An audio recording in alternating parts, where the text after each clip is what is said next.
I'll say a few notes about public comments. This is the time to comment on any non-agenda matter falling within the scope of the Integrated Water Resource Planning Committee. There will also be time for public comment in conjunction with each agenda item in which a formal recommendation or decision is being made, but you may only speak once per topic.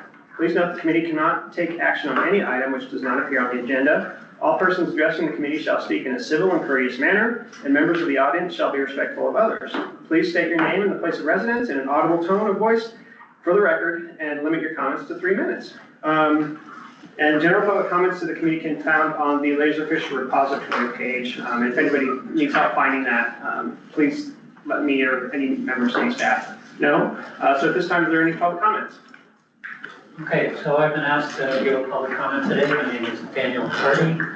I'm a Bozeman resident. I'm a retired fisheries biologist for the U.S. Fish and Wildlife Service, and I did my master's work here at MSU a lifetime ago. So I've sat in on the past 3 TAC meetings, and over the past year, the city's messaging on its climate water supply has flipped from we'll run out of water in the mid-2030s till we have plenty of water. So my observations of this committee's deliberations to date are as follows. I think the city has only one goal in this process, and that is to get more water to fuel more unlimited development at an unlimited pace. And it really begs the question, if the city has plenty of water, why does it need to get more water? So, in addition, to date, the city has not voiced any real concern for the long-term health of the East Caledon River watershed or its aquifers. For example, the city plans to drill for 1,500 acre-feet of groundwater per year at depths ranging from several hundred feet to potentially 4,000 to 6,000 feet. Also under discussion are 5 pipelines. Pipelines from Canyon Ferry to Bozeman upstream, Missouri River upstream from Canyon Ferry to Bozeman upstream, the Yellowstone River near Livingston upstream from Livingston to the park is, of course, a world famous trout fishery. Brackett Creek and the Shields River, Yellowstone River drainage, and a 2-way pipeline between Bozeman and Belgrade. Belgrade operates on groundwater, Bozeman operates on surface water, and this 2-way pipeline was brought up this summer in a joint meeting between the city of Bozeman and the city of Belgrade to pipe water back and forth depending on who needed it most. On the TAC committee, there are at least 3 voices who can advocate for the East Caledon River watershed health. Those voices would be Montana DNRC, Montana Trout Unlimited, and the Gallatin Watershed Council. I would ask these 3 voices and others, especially the engineers, to speak up for East Caledon River watershed health and for the city to listen. Personally, I have my doubts that the city will listen, but I hope that this committee can convince them that they should. Thank you. Thank you. At this point, I believe we're looking for the approval of minutes. So if there's a committee member, and if I get the remote in my hand, should be on the list.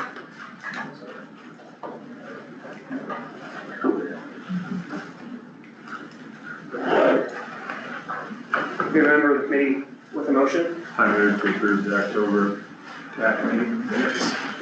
Okay, can I have a second? Voice vote, all in favor? Aye. All opposed? I'll note also here that Clayton is going to be arriving any moment, but the vote was such that the minutes will be approved. We do have a quorum. We do have a little bit of new business. Peter, I think it'd be great, I know you know many people in the room, but I think it would be helpful for everybody, especially to go around the table, introduce ourselves and our affiliation, because we have an expert guest joining us today. So Peter, maybe you'd like to start? Expert reader of tea leaves. Peter Scott, I'm an attorney in town. I've been working as the city's water rights attorney since 2012. Initially with preparations for the adjudication process, and that's expanded into some land use matters and related water use development, including the last IWRP process. And I've worked closely with Sean and his staff for most of those years.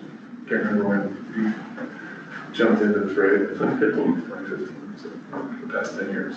And I'm not sure there's anything else, Matt, that I need to cover right now.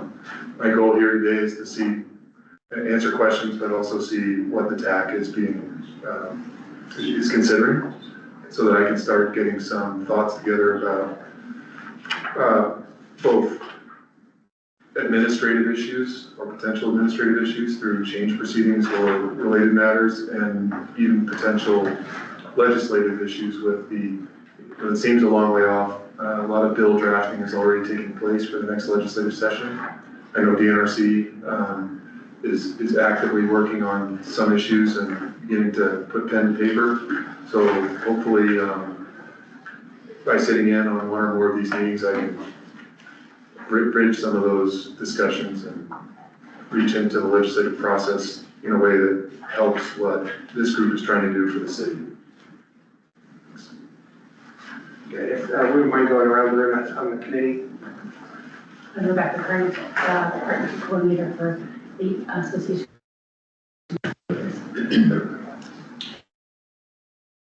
50-year resident of Bozeman, 33 years of working as an environmental engineer at my own company, Graham Environmental Engineering. Great, welcome, introduce yourself. Apologies. We're just going around the room. We just met Peter, who's a water law attorney. I'm sure you know He him. was wearing that sweater the last time we talked. It's a good sweater, I don't blame him. Clayton Elliott, in this capacity with Montana Trout Unlimited.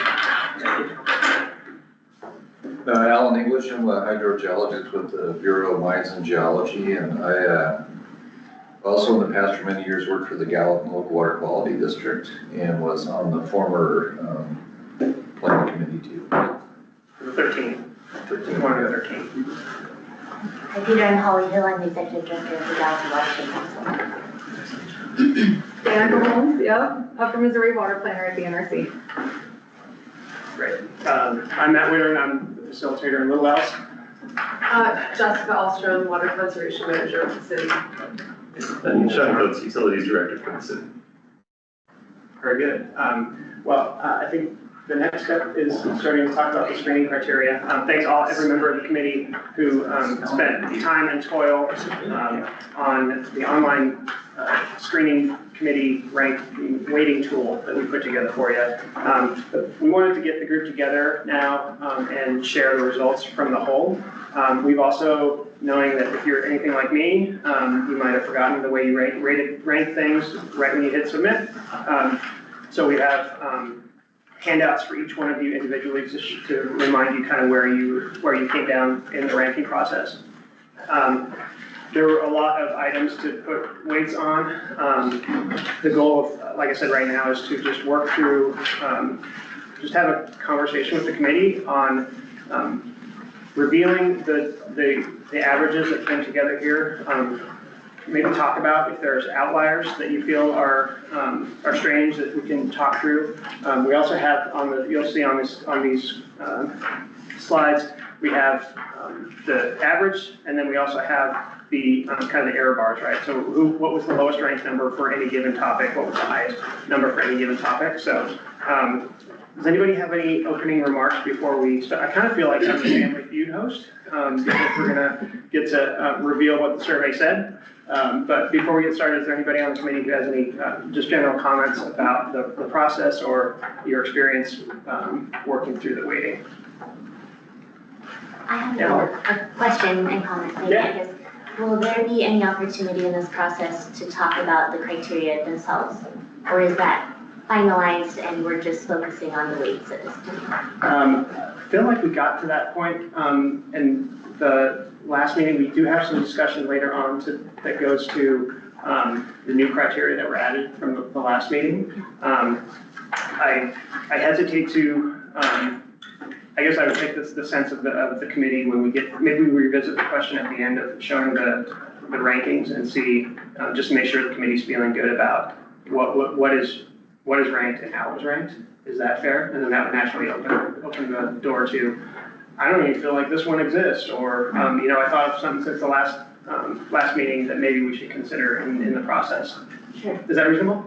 Yeah, so maybe just a comment related to that, I think, and my experience with the process, I think, it was a difficult process. I'm not sure if I'm the only one that had struggled with that. I think that the amount of criteria that we have, I think we all were really additive in our last meeting. And what I saw then was just a lot of things. And even within the sub-criteria, sort of the questions that come up in the examples, we could really take deep dives into each one of those things. And so I'm concerned a little bit that in the process of weighting then, because there's so many criteria, the weights automatically become smaller and smaller, or like equally distributed or something like that, which could make the process of weighting alternatives to a point where all the alternatives are kind of ending up in a similar spot, I feel like. And so I'd be really interested in considering how we might, without, taking a whole step back, but kind of refine and simplify. And I'm not sure if there's interest in other TAC members in that idea, but that's. It's a good question. What does everybody else think? I would definitely say, yeah, I found it kind of challenging too. I started out by just looking to see what the value would be for each one if they were all equal, and then playing with that. But yeah, I felt like I could have spent days trying to figure that out. It's like, so there were times where I almost felt like I was guessing a little bit, not guessing, but just trying to get the task done and wondering if I was making the right choice. So yeah, it's difficult. But I thought for the most part the criteria were all good criteria. So nothing really jumped out at me that the missing. How, I'll get right back, how successful do you think we would be at, as a group, winnowing down these criteria into a smaller number that, to your point, there would be, if there's fewer of them, there'd be greater importance on any one given criteria? I almost want to look through them all again before I answer that question, but I think we could do it. Yeah. I think in my mind, I think it's less about removing sort of big picture things, but looking at where there's redundancy. So I think that there's some places where I saw we're covering water supply, both in the water supply criteria as well as up in technical criteria and ecosystem. Environmental criteria falls in many places, and recognizing that everything's connected, that's easy to happen, but I think it makes it just less clear when we go through the process. Fair comment, yeah. I'll give, since we do have Zach Magdal from A2S who's joining us virtually today, that I believe is speaking at a conference. Zach, I'll give you a heads up and I'm going to come to you next to talk kind of your view on the quantity of these criteria as it relates to the process that I'm being asked to go through here in a little bit, but yeah. I guess I would just, second what we've already heard, just that obviously the nature of this challenge is that there are so many interconnected things to consider. But that I did also feel that there was some dilution of the weights I was able to give because of so many sub-criteria and sort of the redundancy in some of the descriptions, and maybe we could take some time to make them more clear in certain areas or more distinct in certain areas that would add to the ability to give weight to things that need, weight depending on the date. Yeah. It was challenging. So Absolutely. others felt that way, that I was sort of playing around like, okay, well, I'm like at 99, where do I add one or take away one from this, that or the other thing, or add 3, so that was challenging. Okay, very good. Then I might, Sean, I might invite you to join the conversation after we hear a little bit from Zach on maybe show the city's perspective. But Zach, if you can hear me, what's your thoughts on the issue at hand? Yeah, how's my audio? You're good. I might turn you up a little bit. Okay. Yeah, hi all. Sorry, I can't be there. In Moab, for a conference, kind of the opposite problem. Too much water, a floodplain conference.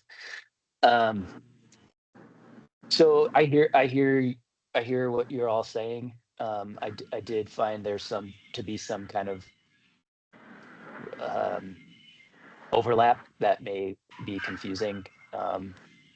I think the process will, whether we whittle this down to fewer, I believe the process will kind of end up with similar results. And I'll remind you that the process is that we're trying to take a first step or a second step at screening out alternatives that just aren't going to be feasible for whatever reason, whether that be technical, environmental, social, economic, and then move forward with the alternatives that do score well, to do a more quantitative analysis of monthly supply demand over 50-year time span, and different combinations of those alternatives to meet the 50-year supply deficit. So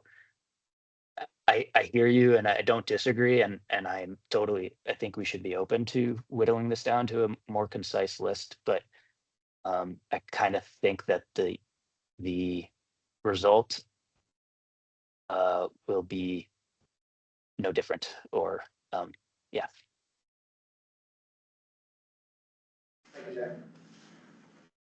Yeah, so I think we're hearing from the committee that the experience is we need to whittle this down a little bit. That being the case, I agree. Let's see if we can do that, and then we can, I think, more accurately weight, what each of the committee members wants to weigh. Make sure that's done in a clear and simple way. Mm-hmm. I'm wondering exactly how much of this I could accomplish on the fly today.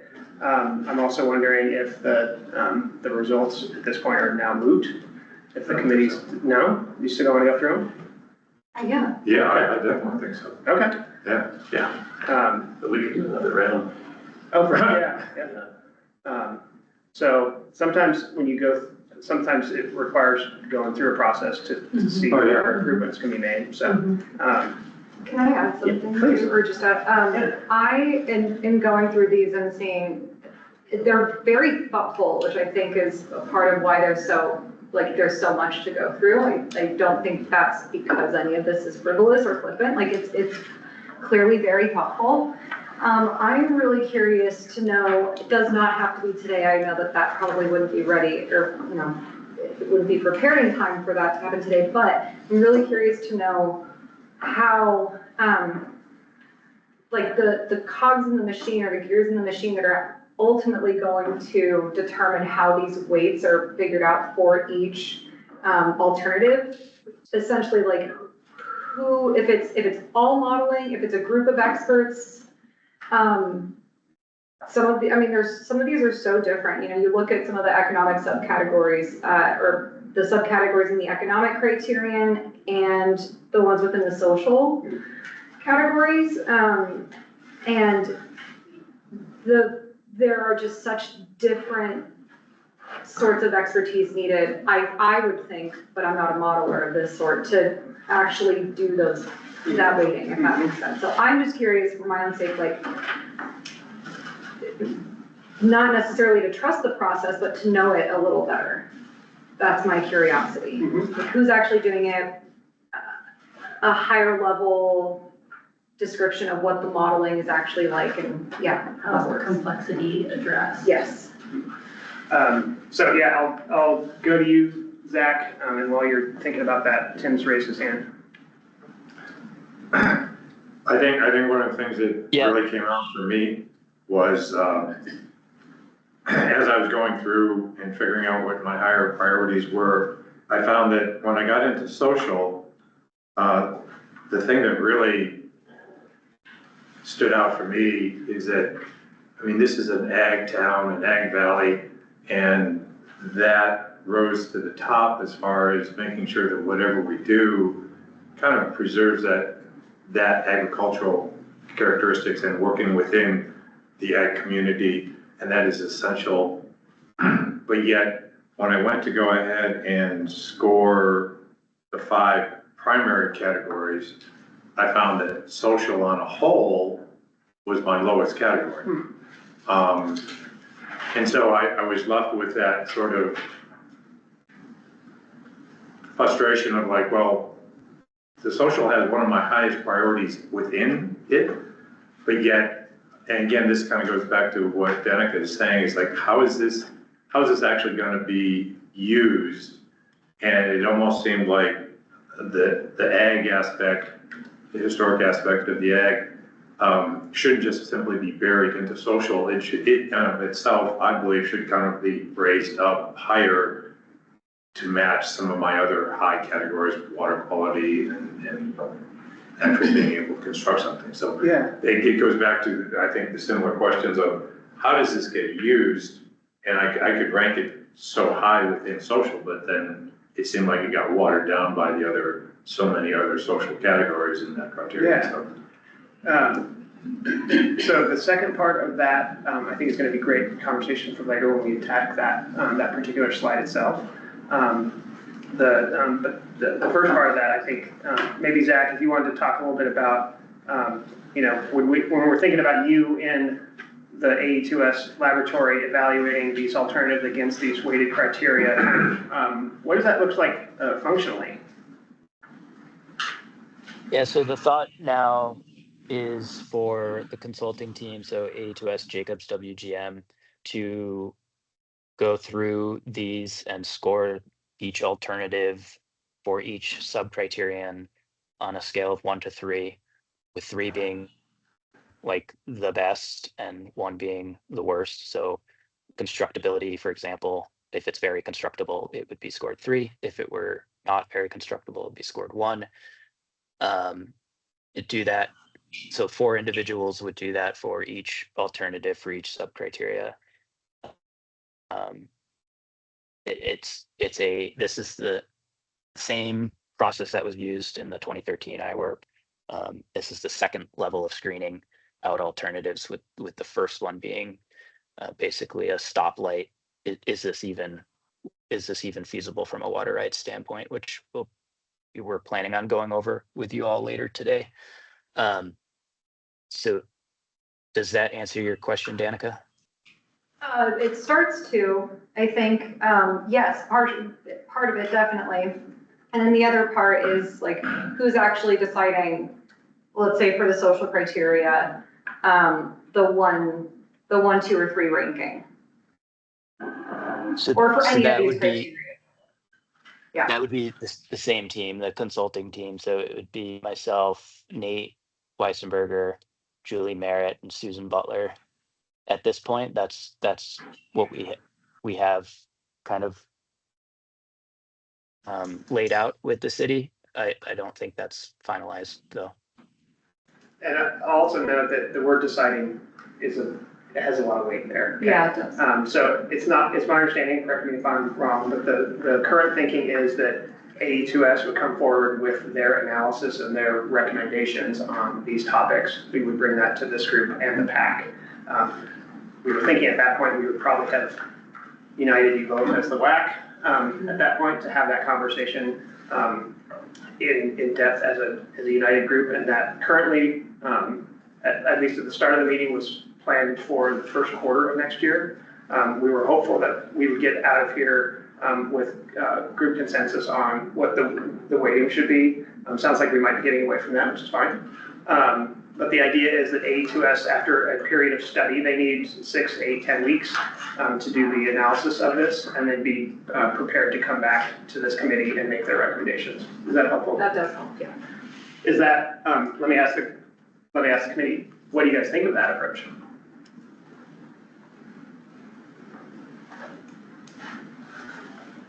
You're an advisory board. We don't really expect you guys to do the homework that you did in the last month is the most I would be comfortable ever giving you to do that. In my view, in my experience of these types of things, this group hears recommendations from people. They get their input on the front end, stuff's calculated and worked through, and then on the back end, you get to say maybe there's something like, oh, that doesn't feel right, I'd like you guys to study this, or did you consider that? So that's when this committee comes forward and really solidifies, hopefully reaching consensus on, here's what the consultant team has recommended, here's what we are comfortable with recommending to the commission, and then that's when it goes forward to the commission for recommendation. I think you might have had a question or comment. Well, I was thinking, you asked a question about what we thought about that approach, and I'd like to respond to that, but in a sort of circuitous way. One thing that came up for me going back to these criteria, I think one reason that I felt so lost sometimes in how I wanted to weight things and going back and forth was that I think I kept getting lost in what my purpose was. Like, what am I supposed to be, how am I supposed to be weighing things? You know, depending on the approach, I might weigh something, the numbers might just completely flip if I understood my purpose properly or inaccurately, you know what I'm getting at, I suppose. And so I wondered if as a whole, some other folks felt that way, and if it could be helpful and useful if we could sort of re-anchor in what our intention is and our purpose, our outcome for this whole plan. Like, what am I doing here? You know, what are we all wanting together come out with? And that's why I really appreciated the public comment as well, because it sort of got out that what is our purpose? What are we trying to get out of here? Because that's I think some reason that I got lost. And so to answer your previous question as well, I think something that would help me is to understand, I'm not sure of the names mentioned from the consulting team who will do that 1 through 3 ranking, what their expertise is, but the types of things that I become curious about is that all engineers, and not to like hop on just engineers, but are there some social scientists included in that ranking, given all of the equity and culture pieces that are in this ranking as well? So what is that team made up of? Because we tend to default to constructability or water supply, and those are very important things, but these criteria go far beyond that. And so I noticed the default to think about economics or constructability, water availability. What are the social and environmental implications of that as well? Zach, that's queued up for you to talk a little bit more about your team and their experience, their education, and kind of the lens that different members of your team view these things through as you're preparing to use your judgment and expertise on how well each one of these alternatives lives within the weighted criteria, and then what you'd eventually bring forth back to the committee for their consideration. Sure. Yeah. I mean, that's a big question. Yes, we're all engineering firms. So A2S is an engineering firm. Jacobs and WGM Group are as well. Julie Merritt is a water rights specialist. I don't think you've met her yet. Susan Butler, you met last time, who has been working on integrated water resources plans across the country and even internationally. Nate Weissenberger is a water treatment specialist engineer. He was involved in the first IWRP, kind of in my role. And I am a water resources engineer. So yeah, I hear you. We're heavily engineered, focused team. And like I said before, I don't think we're married. This was honestly through discussions with the city over the last month on how this process would work. And this is kind of where we landed. And Jess can speak to this too. And I don't think we're married to this process at all. And adding, folks with a more traditional social science background, while they're not currently on the team, that may be something the city could consider. That Thanks, Zach. Maybe I'll chime in and just second his comment that we're not married to this approach. And I might build off what Matt said too, which is that we wanted to not burden you all with way too much homework. If you were really involved in screening, taking the alternatives and screening them against our weighted criteria, right? Because that would be a big lift. And so we thought that this approach kind of had a good balance of, not burdening you all with too much work and also bringing you sort of pre-screened suggestions of what might, kind of rise to the top based on how the criteria are set up, and then discuss that with room to adjust. That being said, I think there, like Zach said too, if we want to try to capture the social side of things by adding someone as part of this, we could do that. We could also revisit that approach, this 1, 2, 3 kind of initial screening approach as well, if the committee has suggestions or ideas of how they would rather see that go, if you all want to be more involved, things like that. So yeah, I think we're open. We want this to work for you all, first and foremost.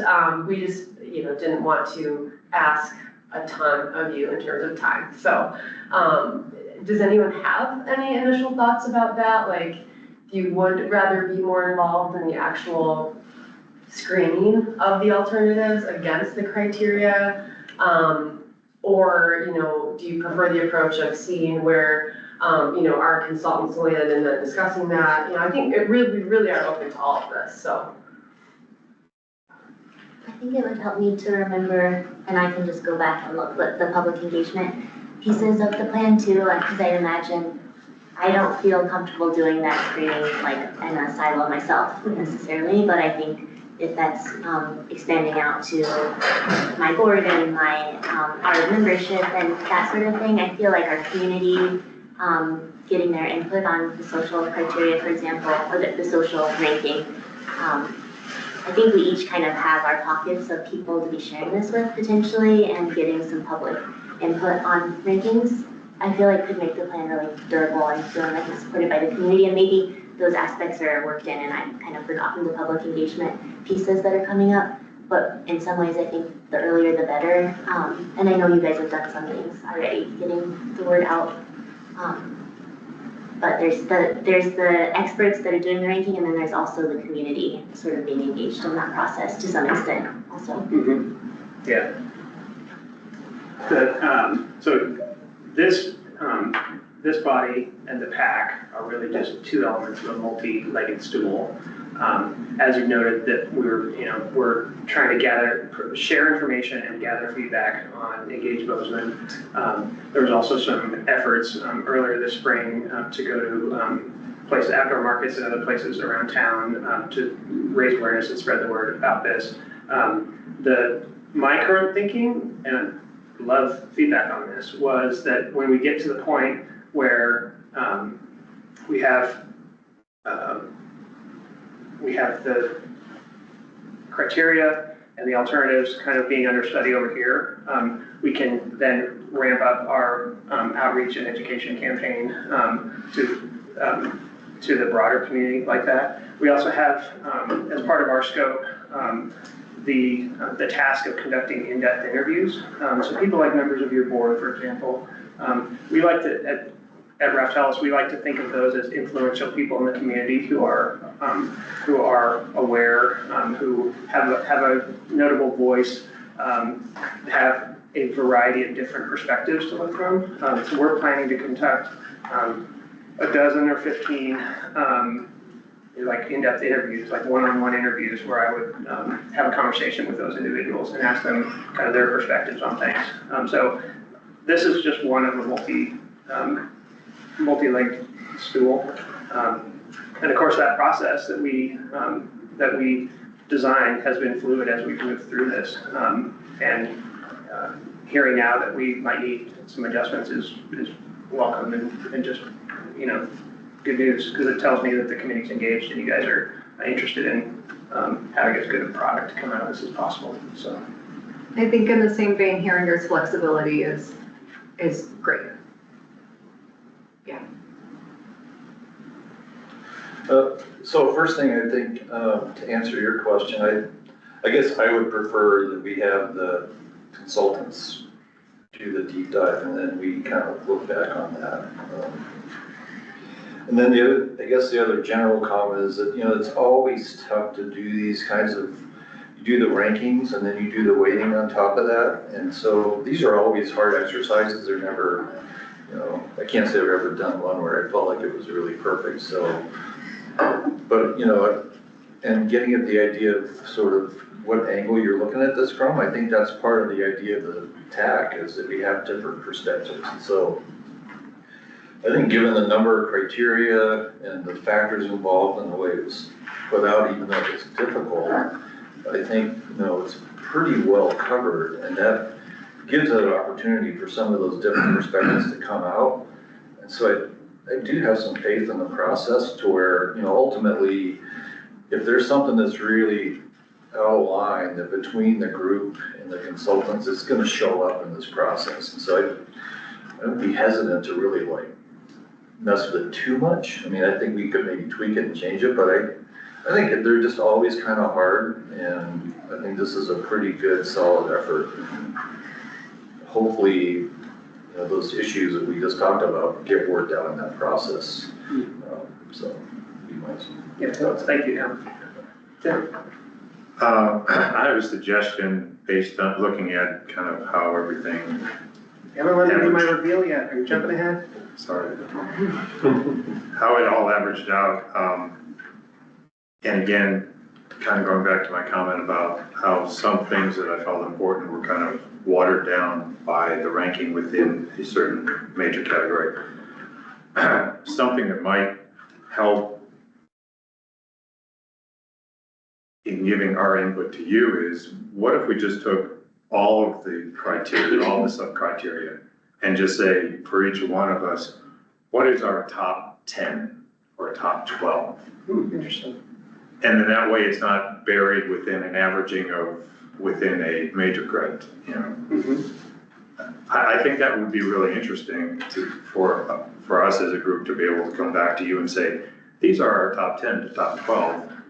And you may see. There'd be an interesting distribution probably there, right? And you may see how it either meshes with this averaging data, or maybe there's some things that really kind of come out and that we feel that need to be addressed much more so than what this might give. And it might reflect the same, but I mean, I'm looking at kind of how some of these things like, oh, okay, well, it didn't average, it averaged out between 14 or 18 to 22. It's like, what does that tell you? Yeah, interesting. Could be an elegant, different lens to view it through.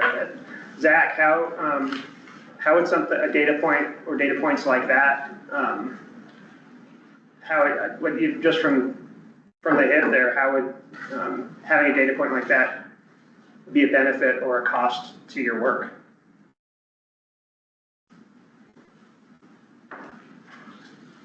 I agree with Tim that I think that would be an interesting adventure to go down together. And I think the results would be telling. However, I think that the same thing is going to happen, just kind of like Alan is saying, through the process of doing this and talking you through where the alternatives landed. I would hope that we have acknowledged already to date and moving forward, we have already acknowledged kind of your priorities, each of your priorities, just inherently in this whole process. But that's not to say we couldn't or shouldn't do what Tim is saying.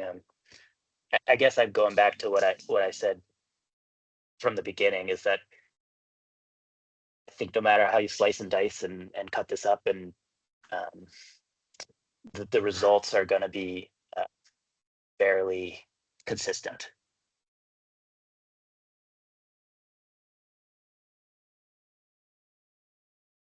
One observation that might help think about the next step.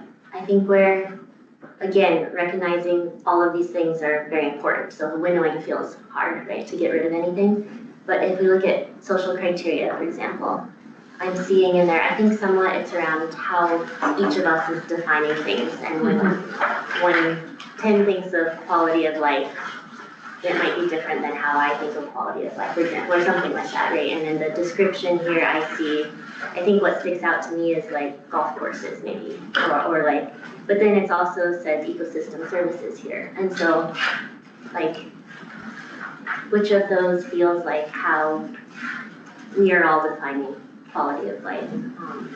Within the social criteria, economic resiliency and growth is there, but we also have an economic criteria category. And so I think to me, it's not necessarily going through a giant process of like winnowing or redoing the criteria. It's sort of just saying like, oh, this one, do we feel like we covered that already? And economic, and will that actually reduce the number of sub-criteria we have in this one? So those, what Tim is talking about like our top 10 or our top 12, actually the top 10 and 12 are sort of distributed, we have 10 or 12 kind of, that we all care about, and then our rankings are really showing up across the board. Is that, where Say more. redundancy, yeah, so I think, in some of the criteria, let's say for economic criteria, obviously that's a very important thing to take into account. Nothing can move forward without that. But since economic criteria is covered in social criteria also, as well as, I was like, well, I think I'm gonna rank economic criteria lower because it's really important to me that our alternatives are supported by the community first. And it looks like we're including economic sub-criteria within the social criteria, so it's covered, right? Does If I that, may, Yeah. is it less about winnowing down and more about consolidating? yes, exactly, yes, like reducing redundancies and consolidating, exactly. For me, I don't know if others feel that way, but. I agree with that. That's what I think of when I think of winnowing down. It's like, where is the redundancy? Where can things be slashed or combined? Okay. Because they already exist elsewhere.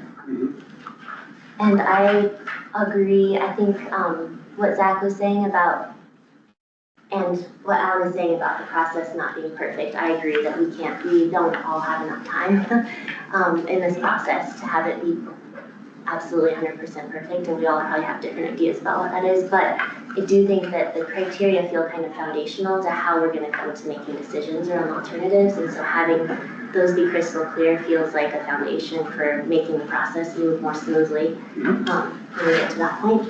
So without diverting the whole process, which maybe we've already done to some extent this morning, would be interested in just like a 10-minute exercise maybe of just like where does it feel like maybe we could lump a couple of things to make these. I want to be clear that of what you said about the time dedication to this I heard you, so I just want to make sure that I heard you right, that it's the time dedication is more about the homework, so to speak, than the duration of the process. Like the city has been clear from the beginning that we don't exactly know how long this process is going to take because we might have days like this where we say, hold on, we're thinking a little bit differently, and the city's been committed to pivoting and adjusting and that sort of thing. You're saying that the current approach of having consultants who are already taking data points from you into the process, those consultants coming back, and then you get comments and that's reasonable to you, and that seems like the time commitment you were talking about. I think when I was mentioning we don't have enough time, I was referring more to, I want to be respectful of the time that the city and the consultants and all of that is putting into the process and not derailing significantly. So I hear you saying, and I hear Sean and Jessica saying, we're open to adjustments, and so I really appreciate that. At the same time, I don't think we need to take an extra year. So I was referring more to wanting to be respectful of, I'm happy to put in the time to reassess or personally, but that other question around the time of the TAC members will be opened up to the rest of the committee members. Okay, thank you. I want to make sure I heard you. Sure. Any other other thoughts on the topic? Yeah, great. I'll just say globally from my perspective, and I really appreciate and find a lot of validity in the comments and concerns that were expressed this morning, but I guess I approach this more from, just trying to think of a good metaphor, but like maybe wood carving, and this was the chainsaw exercise to sort of block out where we were. And I never really approached it from I guess it would be chisel would be the fine tooth comb of wood carving, but like I wasn't in here with a scalpel, and can I hear and feel like some of these were redundant or that there was a lack of specificity around some of them? Absolutely, but I thought that this was a good endeavor, that at a big level, we were able to sort of block out where we were, what were like clearly non-starters to be able to get them off the table. And that as this process, also that the average across all of our perspectives would help ameliorate some of those concerns of lack of specificity or maybe different perspectives of thinking of criteria in a different way.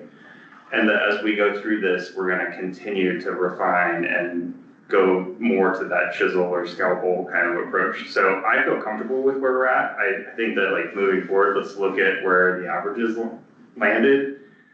And if we come after that and say, hey, here's something that feels wonky, we can drill down more specifically there. I don't really wanna like go through this again by rejiggering the criteria before we even sort of get a first lay of the land of what the outcome of this was to inform what the next steps are. So that's where I'm at. I feel pretty comfortable with, was it hard? Yes, absolutely. But I guess I just didn't get into that level of like trying to pick apart letters and words. That's my perspective. Alan, how's your That's the only thing, yeah, I agree with pretty much everything, but I guess, the only thing that I keep in the back of my mind, is that ultimately, no matter how we do this, we're gonna be ranking these alternatives that we're actually looking at for water supply. And that's really where the, kind of the rubber hits the road, I think. And so I feel pretty comfortable with it if the TAC has the ability to look at that once we've done the ranking using these criteria to give feedback, because that's really where that's the ultimate goal. I feel like that's your, not the ability, that's your mandate. Yeah, and so, I have some trust in the process, that as long as we can, look at what the consultants come up with, we can tweak that, then we can cover a lot of these concerns. Anybody on the committee want to respond to that idea of that, maybe we give the stew a little bit time to stew, and we have a lot of weird metaphors going to. Any reaction to that? And we don't need to have a final decision right now. I think maybe we're all ready to see, kind of see where you came down on the initial evaluation. Not saying it's the final evaluation. So maybe something to think about while we're going through the round one results that was performed with a chainsaw. Yeah, Tim. I agree with everything that's been said as well, because I think all of us are kind of coming from this from so many different perspectives. And for me too, when I was going through and trying to rank these, in my mind, I was coming up with, oh, well, that's important if we're dealing with something in the short term with regards to that, a 10 to 15 year plan versus, well, that's a 40 to 50 year plan. I'm trying to focus more on what is it realistically can be done now versus, yeah, that might be okay, higher ranking if we're only looking at the long-term plan. So there's so many different things that are influencing it because we've already looked at so many of the different alternatives, and there's pie in the sky, and that seems to be a more realistic and doable. Should I be ranking this towards that category? So going with what Alan's saying, as we take the final engineered massage criteria and then start applying it to the alternatives, I do think that those sorts of issues will be coming up with regards to maybe adding some additional comments to how it's applied to the different criteria. So complicated process, and I think this is going to continue to evolve with. I think this was really important to do because it really brings into focus all the different factors that have to be applied to any one particular alternative. And yeah, I agree with giving it to the crew for them to go ahead and take our data and then be able to give it back to us and then start applying it as the process is already called out, with the idea that we can then have some additive comments at a later date. So. And that, yeah, I'll say it again, I think that is, in my view, when that your participation would be most substantive is at that point in the process, so.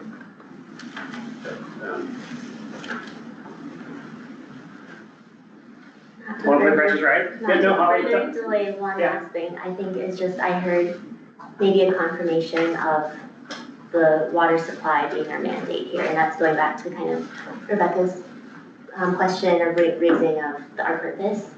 And so I think checking that's, we're starting from a place of saying, here's our anticipated population growth.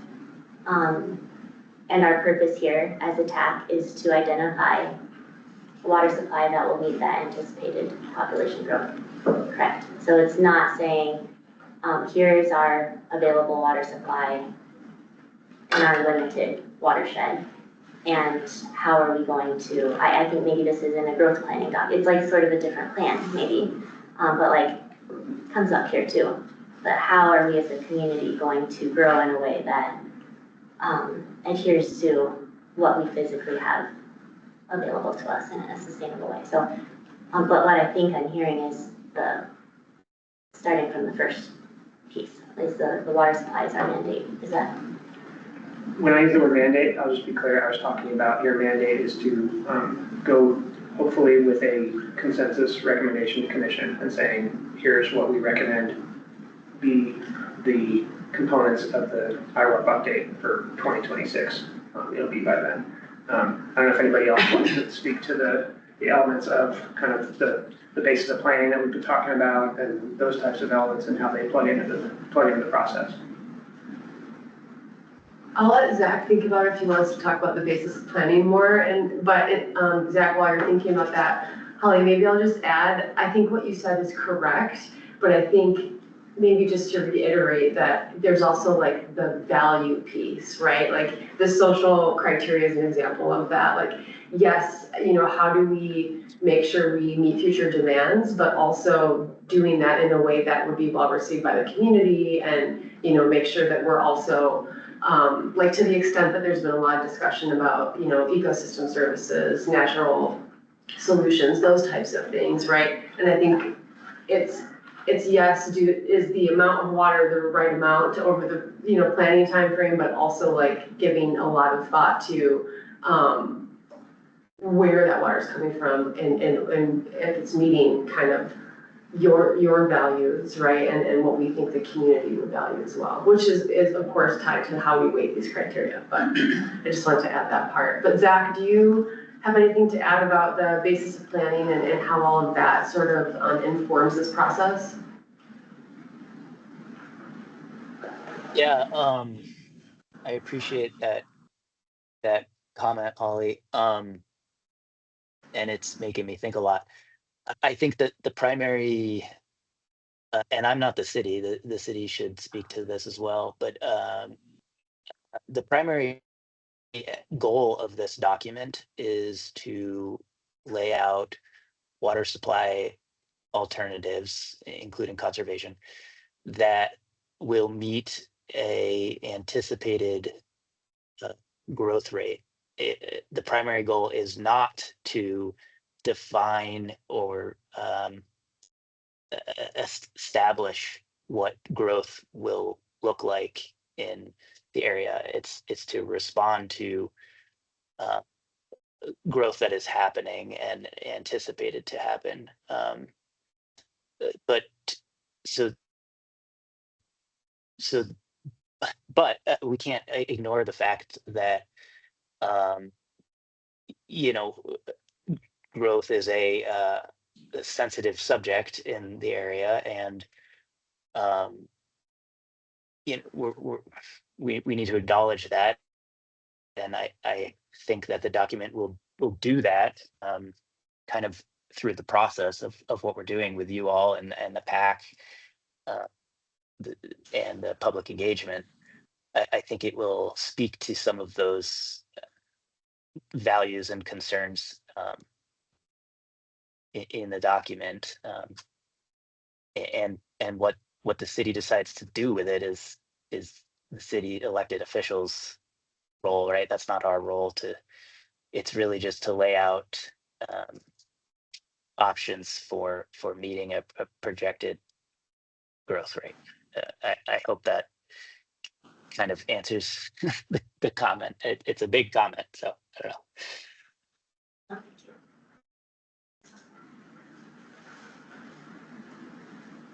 When I thinking our purpose and how effective our input is here, when I look back at 2013, our it focused that those main recommendations were focusing on conservation and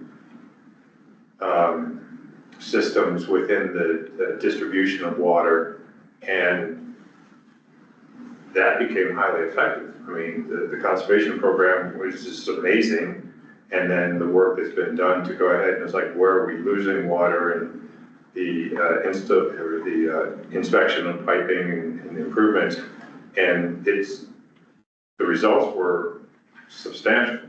So when I look at what our purpose is that I then think, well, whatever we come up with and those, more specific, the key recommendations are more than likely going to go ahead and have some very major direction that the city's going to take that and say, let's run with this. So I recognize the importance of what we're doing, and I don't know exactly where obviously we're very still young into the process, but I do recognize that this document will provide a very direct path that the city may likely follow. So that's kind of how I see our purpose, and just looking at what's been done before us and what we're tasked with. So.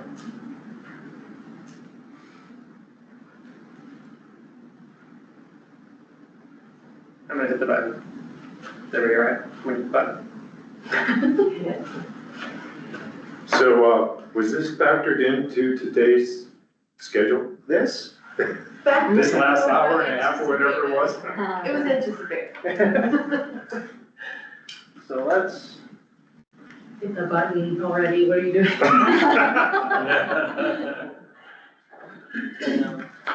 Oh, it's lunchtime. Yeah. You guys just wanna grab lunch? I'm happy to go over this while you guys eat. We have a motion for break and lunch. Eat all hot. Break and lunch. Okay. So you have 10 minutes to get your food and get back to your chair. Hopefully you have a lot. Starting a timer, and I'm gonna hit the button again. Oh, yeah, appreciate it. No, okay, thank you. But I have a moment around time. Okay, this is for you. Cool. I don't know, I can ask Eric if they had any real conversation about this either. Yeah, because I know we're trying to do that, but we didn't think about it. Thank you. Yeah, appreciate it. Thank you, sir. Thank you. Did you have any other comments? All right, Harley. Good, how have you been? Good. Thank you for making. Yeah. Good to see you. Yeah.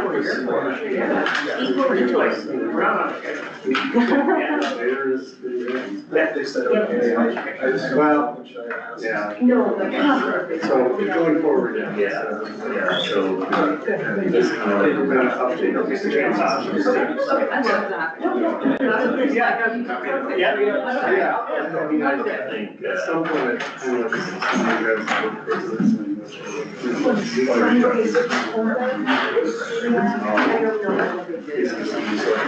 I feel like when people hear that, they can just say like, okay, I'm good with that, here, you know, more than this. I'll see how it How are goes. things I otherwise? mean, Good. we can make it be like, doing what Yeah, you do. been trying to get this whole on, and that has not been going well. So that's why I'm here. But also the weather has been challenging. I'll make the day. I was talking to her. Yeah, quite a good. But yeah, conference on Monday where. And I can help, I'm kind of a. I can help do that too, like when Never heard so far.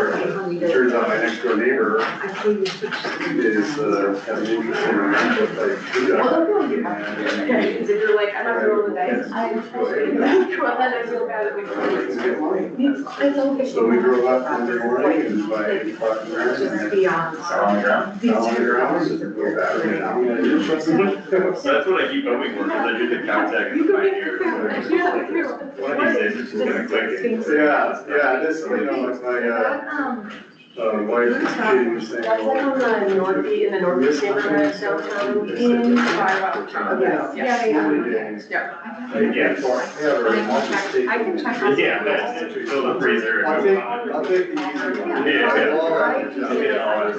Yeah, so I was thinking about.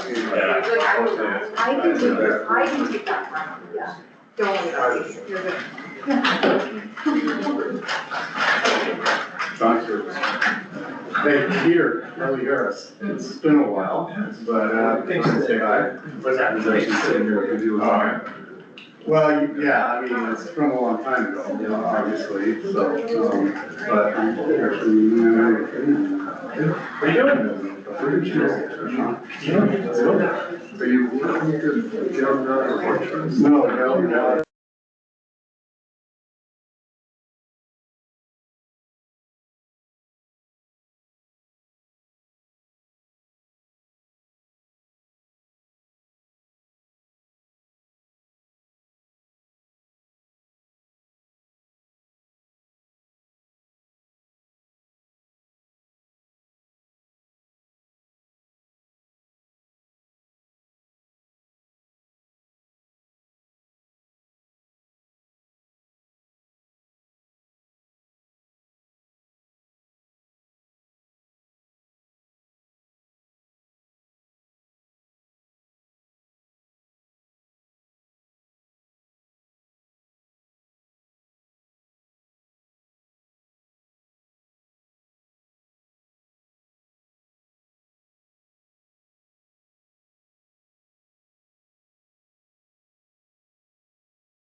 Stop eating.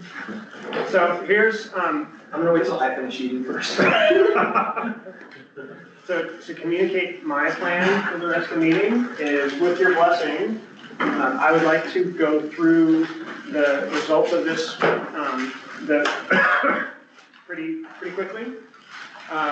Because it sounds like we might be interested in having another opportunity to do some evaluation in a different format, different something. What I want to make sure is that we do have time, since we do have a someone here who's blocked out the time with Peter to be part of the conversation about going first the review of alternatives, which is going to be led by Zach. I just wanted to be able to, since we've asked him to be here, I want to make sure that we get that agenda item, be respectful of his time. So without objection, I'd like to, while you guys continue eating, I'd like to run through the preliminary results of the first round of weighting that was done by the TAC. Reasonable? And to Holly's point earlier, these are the items that were additive to the criteria from the 2013 plan. You'll recall last meeting we had a good discussion of kind of what was missing, what's changed since 2013, what was missing, what should we plan to include in here. So that this is a list of those items that were added to the consideration. And so that is part of what the TAC considered.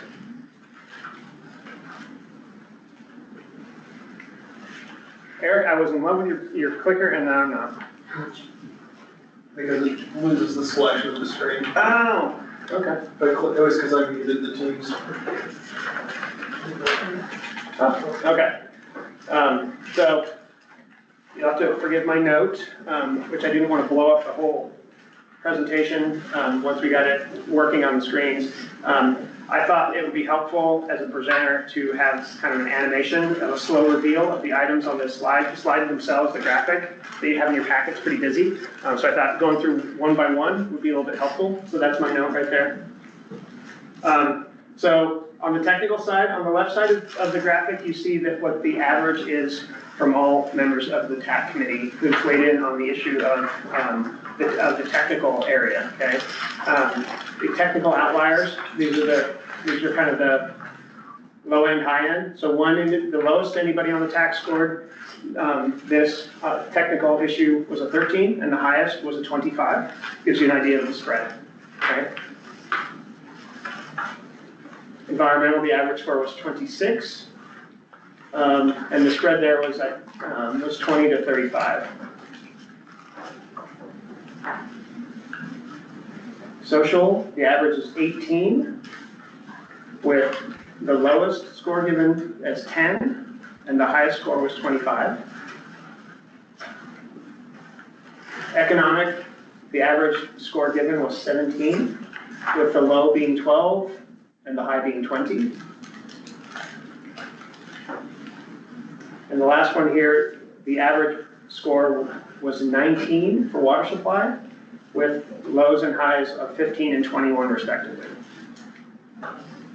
This is how it shows up as a pretty graph.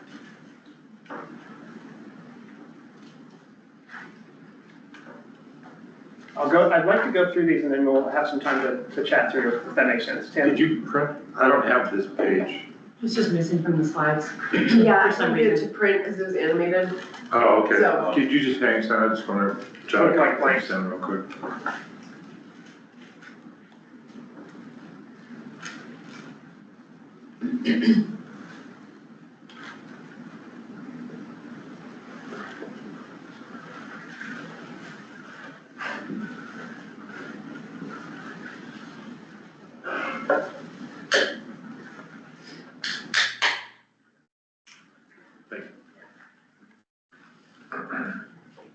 So when it comes to drilling down into the technical criteria, here's how it shook out.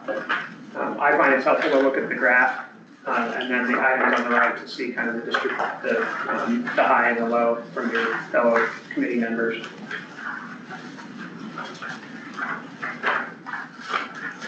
Although the existing infrastructure compatibility and water rights complexity were the two highest at 18. Slightly lower at 17 was water supply, the yield of any particular alternative. Constructability and water treatment regulations were tied at 16, and the current low score was 15 for water use. So that's the technical criteria anyway tonight. I do know that this slide is present in your packet there. Environmental criteria fleshed out as follows.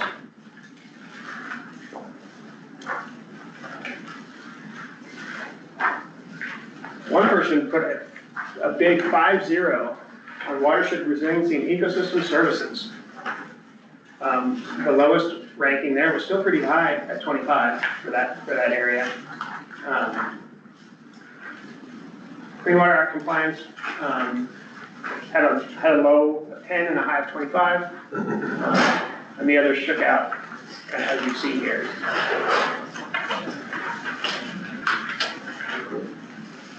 Here's social one, and this gets a little bit busy on the slide because there's lots of criteria here.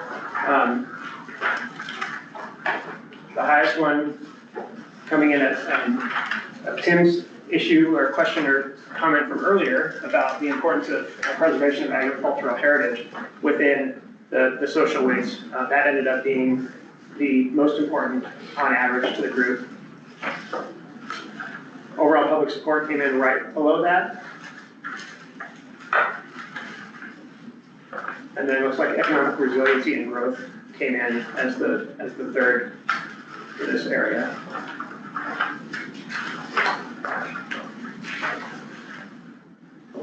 Economically, the O&M costs, that's operations and maintenance costs, scored highest at 22. Capital investment and eligibility for outside funding, that's always important. How, you know, can you get funding from grants and that sort of thing. The lowest item on here was the delay of infrastructure at 16.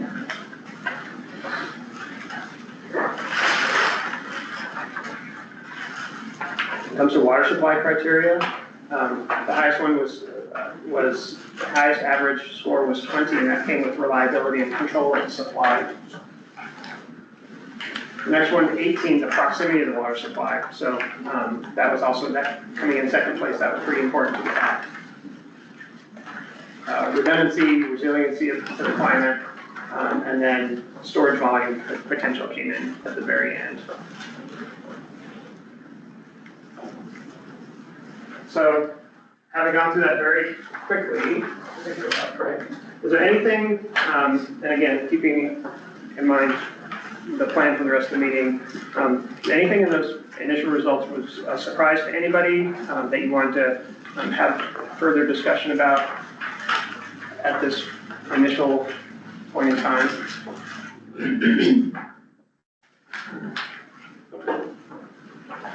Oh, you had me there, Rebecca. You had me with throat clear. Just one. I'll have a question. Okay. So, any initial reactions? This is interesting.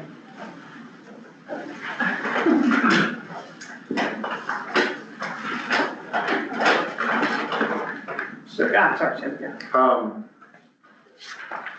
Going through the economics for me, the thinking about outside funding, I guess maybe in light of current federal administrative changes, funding seems to be something that you can count on at least, knowing from maybe a federal standpoint. So that was a hard one for me. While I recognize the importance of it, my biggest question was just stability of it.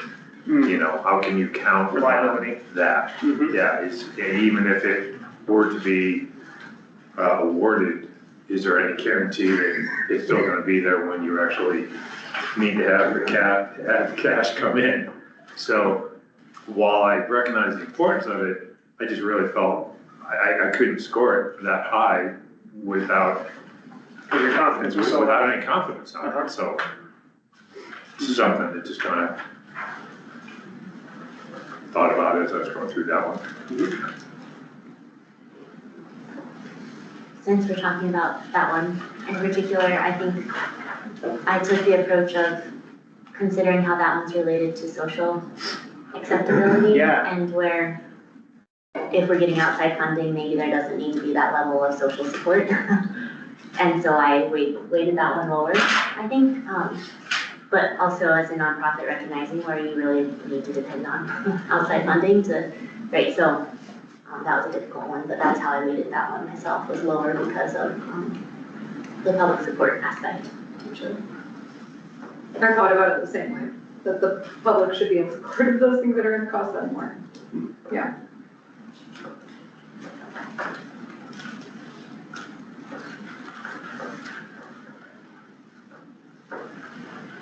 I will voice the uncertainty right now of where do we go here, where do we go next with this? I think there's definitely an open question on the table of is this the first round and then we do a different, do we do some consolidation and then a chance for another bite at the apple? So I think if you guys are okay with leaving that uncertainty in place, I might recommend we move on to talking about alternatives and return to this at a later time. Fair? Okay.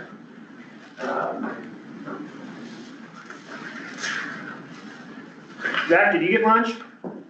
I did get lunch. Yes, thank you. So I'll yeah, advance the slides just for you. Just let me know when you're ready. okay. So yeah, you received a list of the alternatives that have been discussed to date. And I'm not going to go through each one individually, but just wanted to kind of highlight some of the changes since 2013 and then go through our water rights feasibility assessment. So there's a little more emphasis, I'd say, on nature-based solutions than was previous in the 2013 IWRP. Added a category of resiliency projects and kind of, again, a little more focus on resiliency projects. Expanded non-potable irrigation and reuse alternatives. Added stormwater and rainwater capture and reuse, and added aquifer storage and recovery or managed aquifer recharge. Go ahead and advance. So also in the last month, we went through a stoplight assessment for each alternative, assigning a red, yellow, green on just basically just is it even legal? Is it legal from a water rights perspective currently in the state of Montana? And of course, it's not always black and white. And that's why we have a criteria in the technical criteria for kind of the level of difficulty that acquiring a water right or water rights associated with the alternative are. So this isn't the only assessment. This is more just the first level screening. Are there things we can definitely cut out? And so the two that we are, or the only two that are being cut out based on this assessment are Yellowstone import and Brackett Creek import, solely based on the water rights challenge there. You can advance unless there's questions or comments. So more challenging alternatives. So what was ranked yellow? And I should preface this by noting that since we're in a closed basin, one could argue that every single alternative is challenging, and none should be. None are going to have a very straightforward and simple path to water rights. But if you had to assign some a yellow and some a green, this is what we decided would be more challenging. Rainwater and stormwater reuse. There isn't precedent for that in Montana at this time. Utility interconnect, just kind of, again, there isn't precedent, a little bit of an unknown permitting path there. And same with the naturalized sourdough storage. Just never been done, unknown how to permit that from a water rights standpoint. So these aren't necessarily being cut out of the analysis, they're just noted as having a harder path to water rights permitting than some of the other alternatives. And Peter's here obviously to kind of elaborate on anything, not just what's provided here in these lists, but we could talk about any alternatives from a water rights standpoint since he's here with us today. And the list of alternatives that we sent out is printed in like a larger format, so it's easy to read, so you all have that. And just to again, like pull in some context, that's sort of the list of all possible things we could do. So we've thrown the spaghetti at the wall, but we haven't even seen what will stick yet. So it is like the full list. Currently it does include the ones that Zach is recommending we remove, as well as these more challenging ones. But yeah, Peter, I don't know, I guess maybe I'd open it up to the group if anyone has questions on any of the specific alternatives. Otherwise, maybe we could have just sort of a general conversation about,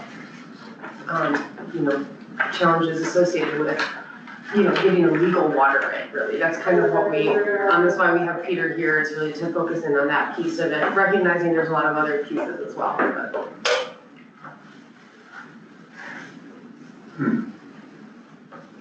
I would say something useful.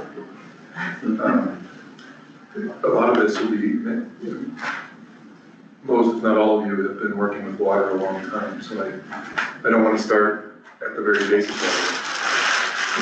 I think you all have a good handle on it. In listening to the remarks today, and the struggles you've all had with ranking, I would have the same struggles if I was asked to put numbers next to those. I was thinking of them and made some notes here that at least my own thought process was we're talking about ranking along the spectrum of feasible versus infeasible, or in another context, acceptable versus unacceptable, perhaps fits better with some of the social elements you're wrestling with. And I'm struck, for example, with this spectrum and the weighting of these factors that are often in conflict over issues of water law. So you're all aware that a fully allocated stream can be dried up, can be diverted to the point where there's no flow in it whatsoever. That would, of course, implicate some of the other factors you're weighing.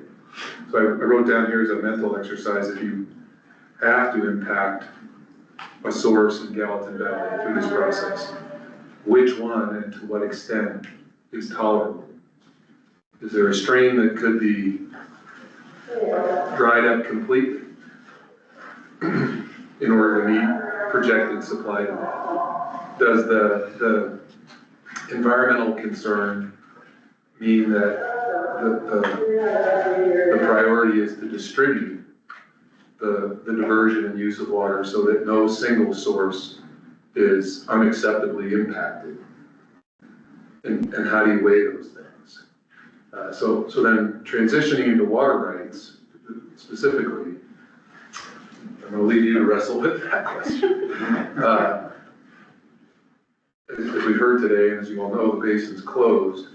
So the two typical mechanisms for acquiring additional supply would be a new permit or a change application. And in a closed basin, under our current structure, any permit application will necessarily implicate and require some change application flow, because you're going to have to mitigate any resulting depletion or adverse effect through a change process.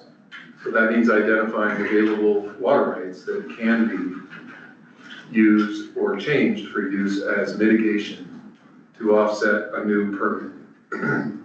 So I thought about another way to divide them, and that is really between private rights and rights held by public service corporations. And I think one of the, and a lot of these remarks, I guess I should preface by saying, are going to likely to require some legislative attention. We met with some folks up at DNRC this week to talk about the mitigation issue and how mitigation is being implemented, how it's defined in code, how the department has interpreted that in the past, and more recently it's evolved, and how it's being applied today. Presents some challenges and has presented an identified need for further legislative attention to clarify how those terms are used in a basin like this where we're closed to new permits that can't be fully mitigated. In mentioning public service corporations, I guess I had experience, I actually worked on adjudications in Idaho, Oregon, Washington, and Montana, and had experience seeing how those states have dealt with the kind of growth pressure. I don't know that any of you were in attendance last Friday at the land use seminar. Maybe some of you were online.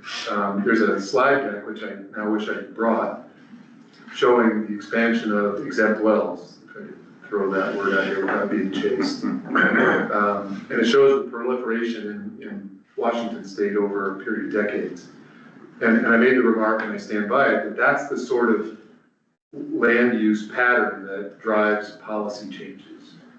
And one of the things I'm struck by is it feels like Montana's at a point where I saw Ada County, the Spokane area at 20 years ago.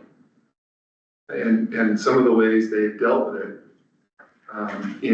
by working with agricultural organizations that held a great deal of the water rights in those basins, and working legislatively to transition their mission from strictly agricultural to a more diversified water uses.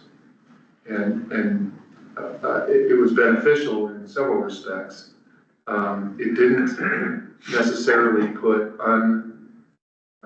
undirected pressure on agricultural shifts or shifts away from ag land. It allowed the agricultural entities to identify areas within their traditional service area to use water for other purposes as water purveyors, as public water companies.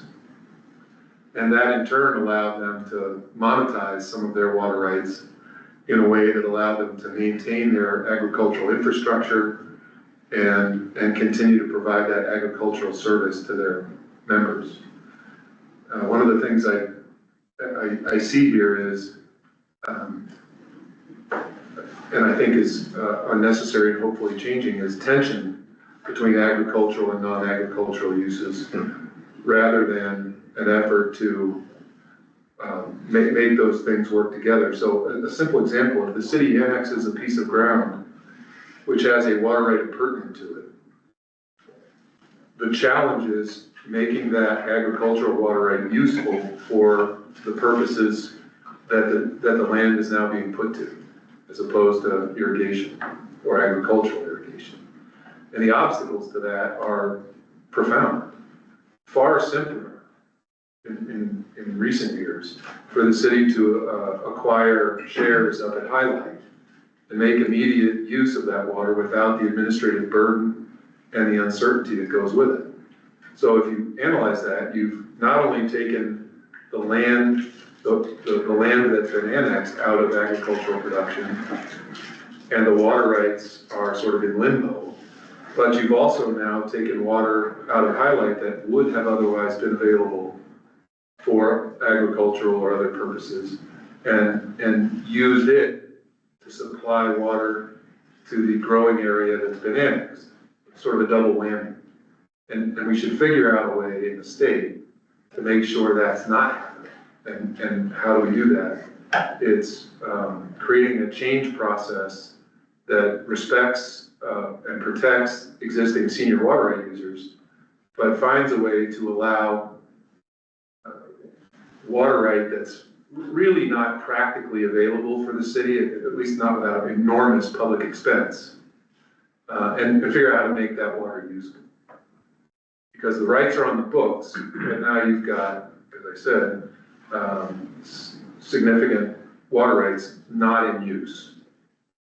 And that maintains pressure on other agricultural interests that have water rights which may be deemed more easily used or more usable as a target for acquisition from developers and municipal purveyors who recognize the need. And one remark I want to make sure I leave you with is, in the course of the adjudication, working closely with Sean's department, we've gone through an enormous amount of Bozeman's history, all the way from its first water system at Lyman through the present.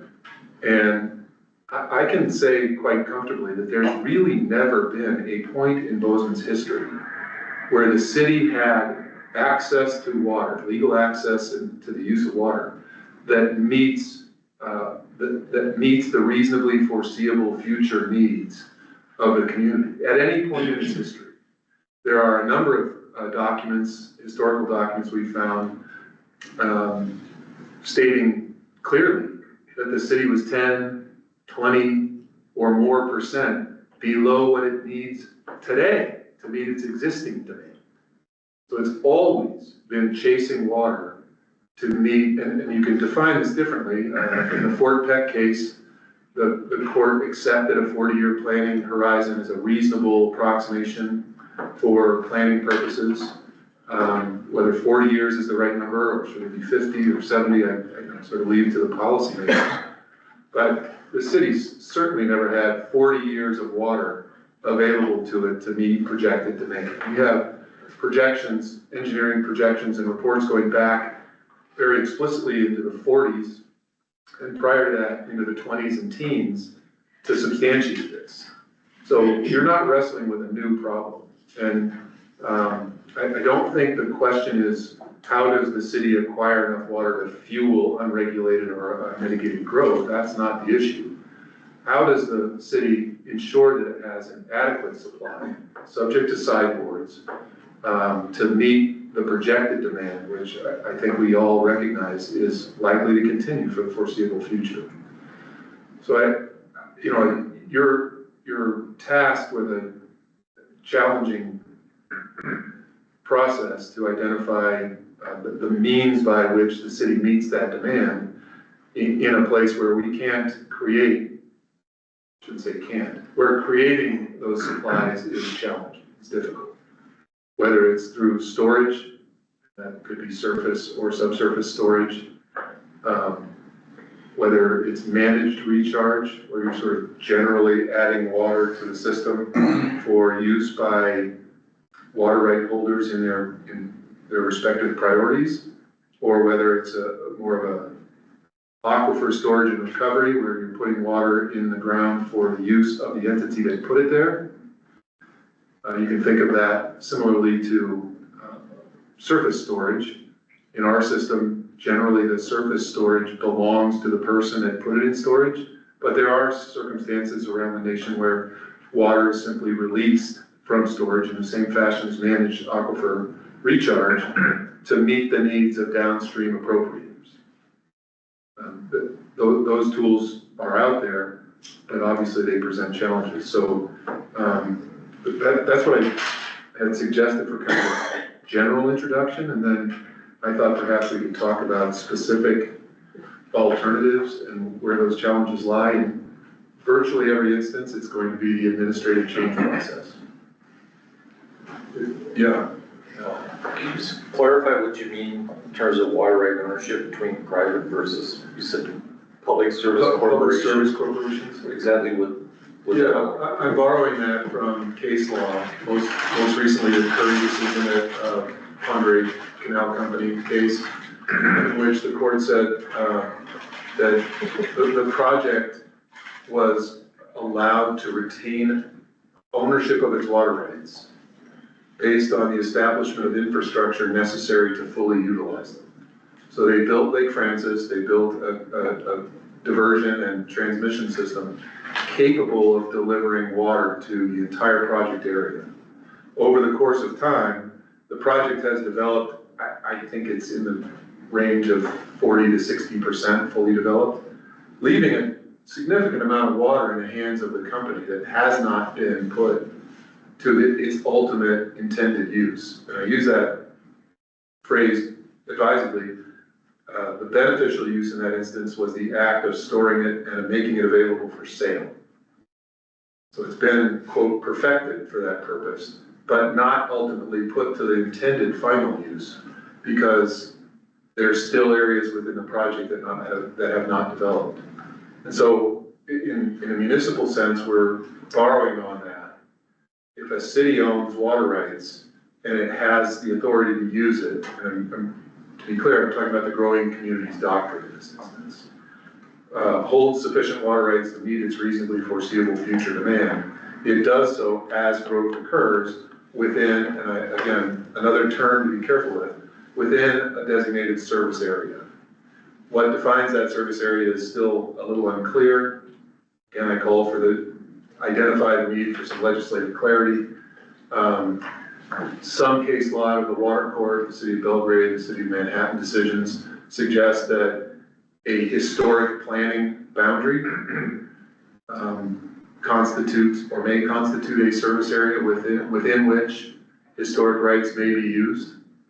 The city of Bozeman has pending motions in the Water Court that are in litigation today based on historic planning documents to accomplish that. So I'm equating municipal users with the broader category of public service corporations, but equally I would include irrigation districts, water and sewer districts, a number of irrigation or canal companies in this valley, farmers, Kleinschmidt, maybe others, have, and the state for Highlight Reservoir, have converted their historic claimed place of use into a historic service area, defined boundaries, within which it becomes easier to move water around from purpose and place of use without the administrative process. So if you buy a share of Highlight water and go through the contractual process of transferring it to another person, they can begin to use that water in another location without the consumptive use and return flow analysis that makes changing water rates so difficult.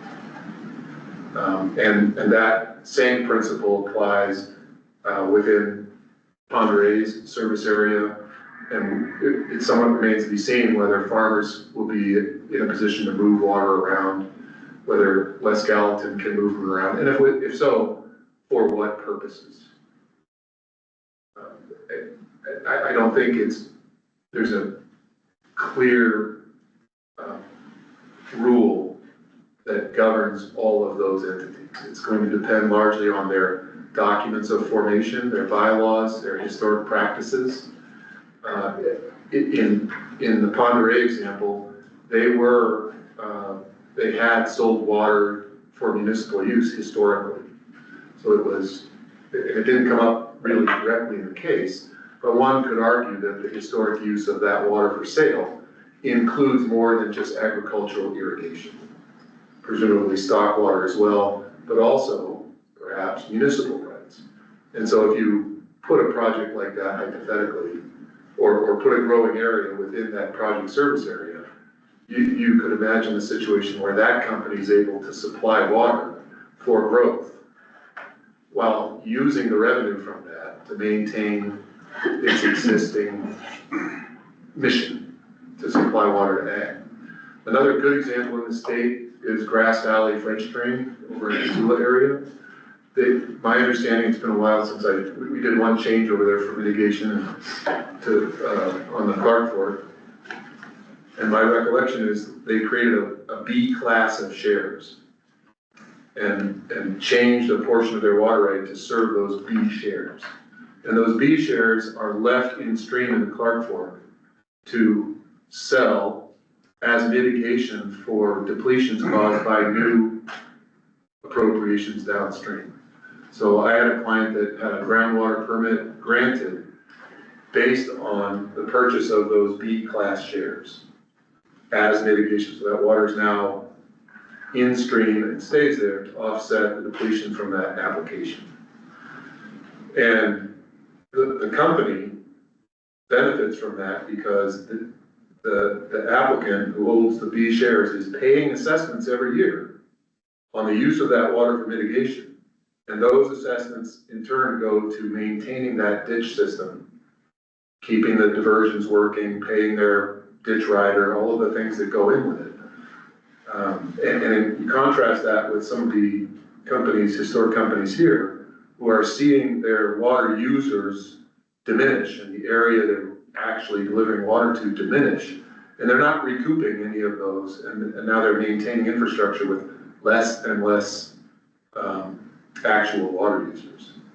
So what I'm suggesting is, and I don't really, I mean, it's incorporated within some of what you listed here.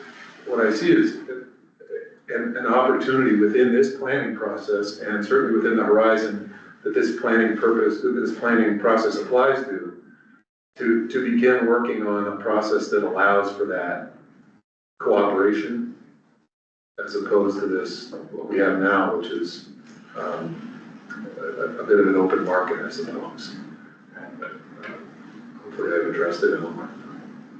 Yeah, I think you helped a lot, because I wasn't sure, like, if a ditch company or a canal company would be a public service corporation, it sounds like. Well, I certainly think of them as so, as they develop service areas, as they develop multiple potential purposes of use, it becomes easier to characterize them that way. But I think that's a change or a progression that needs to happen. Certainly well, I'll stop. Yeah, no, that's excellent. Thank you, Peter. We're grateful to have you at the table. My thinking right now is we might want to let Zach go through the engineer folded document at a fairly high level, and then have discussions within that of any alternatives that y'all have questions about. What does that acronym mean? How might that be impacted by water rights? How might that be impacted by social items, those types of things, just to kind of foster a conversation through this. So without objection, I'll invite Zach back to the microphone. Sure, Matt, yeah, and you're talking about the list of alternatives. Yep. Sure. We had a few different versions flying around between the city and me, so I'm hopefully looking at the same version. Well, let me ask, do you see SD1, SD2, SD3 as the first three? In that order, yes. Okay, great.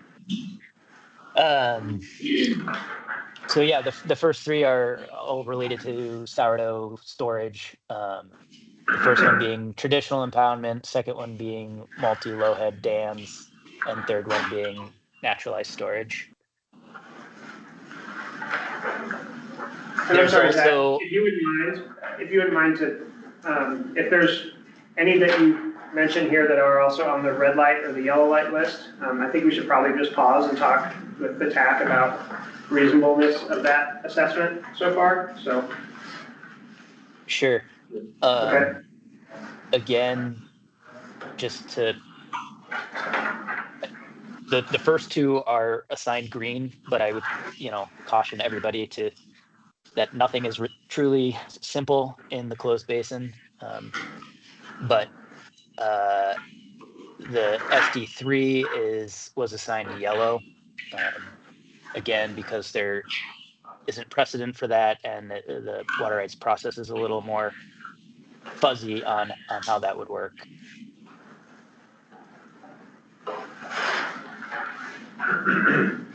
Moving on, the next group of 6 are all related to reusing the wastewater treatment plant effluent, various uses. So the first one there is non-potable utility for irrigation and new development.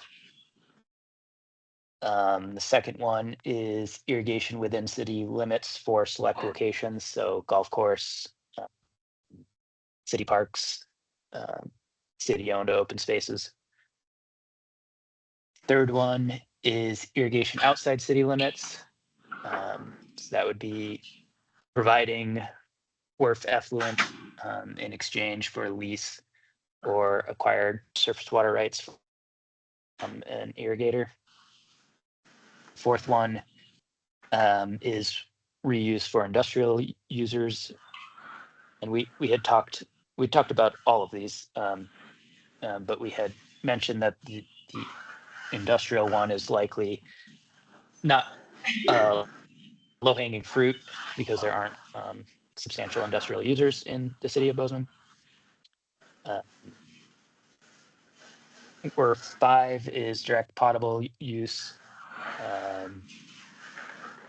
and WRF 6 is groundwater recharge, which could be used as a means of mitigating groundwater extraction or managed aquifer recharge.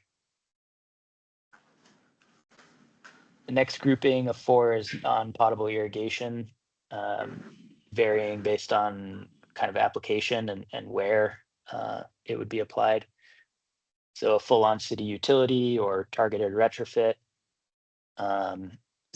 new development, open spaces and parks, or requiring new development to use it through to provide a secondary system, distribution system for all irrigation. WR1 and 2, water rights acquisitions, pretty self-explanatory there, just acquiring water rights within sourdough or highlight watersheds. Water right leasing, we talked about that last month quite a bit. There's challenges, again, just reiterating, there's challenges with all of these from a water rights perspective. The next 2, 3 are import, so Missouri River, Canyon Ferry, Yellowstone River, which Yellowstone River we're calling red, no go, or adjacent drainage supply.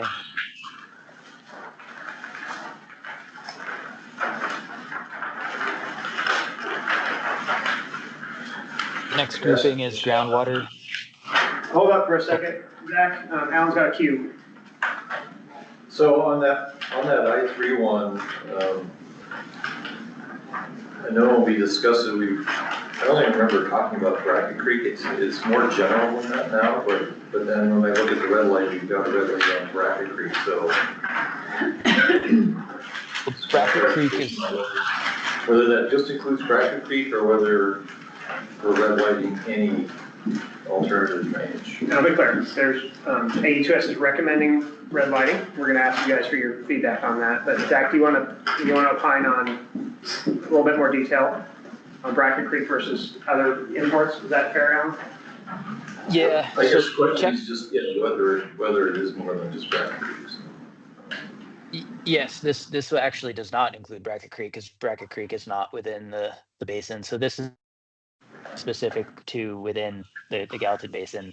I think last IWRP had spoken to Bear Canyon and some other smaller drainages within the watershed. So that's what this is pointing to. Yeah, and I'll just clarify, this was out of the last integrated plan, and it's referencing Bear Creek, Bridger Creek, and Cottonwood Creek.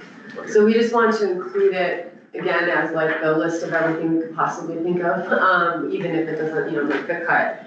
We just didn't want to exclude it since it was a part of the last plan. And I apologize, I missed the mark at the start of this. The goal of this exercise right now is to return to you guys saying, we think we have the universe of options, kind of getting close to, last call on that. Because if we come up with additional options after this, it'll kind of be like, that would be not as advantageous as if we had it right now in front of us. So the idea is, and help me with some context here, Zach, but the idea here is to get the TAC's unofficial kind of head nod that we think we've had the universe of alternatives under consideration, that there's a couple right now that seem, at least from our experts at A2S, that seem like kind of non-starters. So there's a recommendation on the table to not consider those any further, to save resources for careful study of all the other alternatives. Is that reasonable, Zach? Yes, that's correct.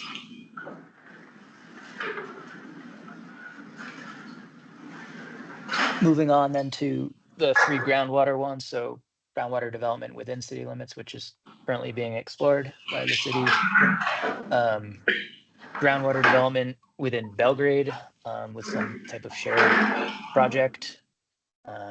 And groundwater development deep aquifers, which Alan, you had mentioned last TAC meeting.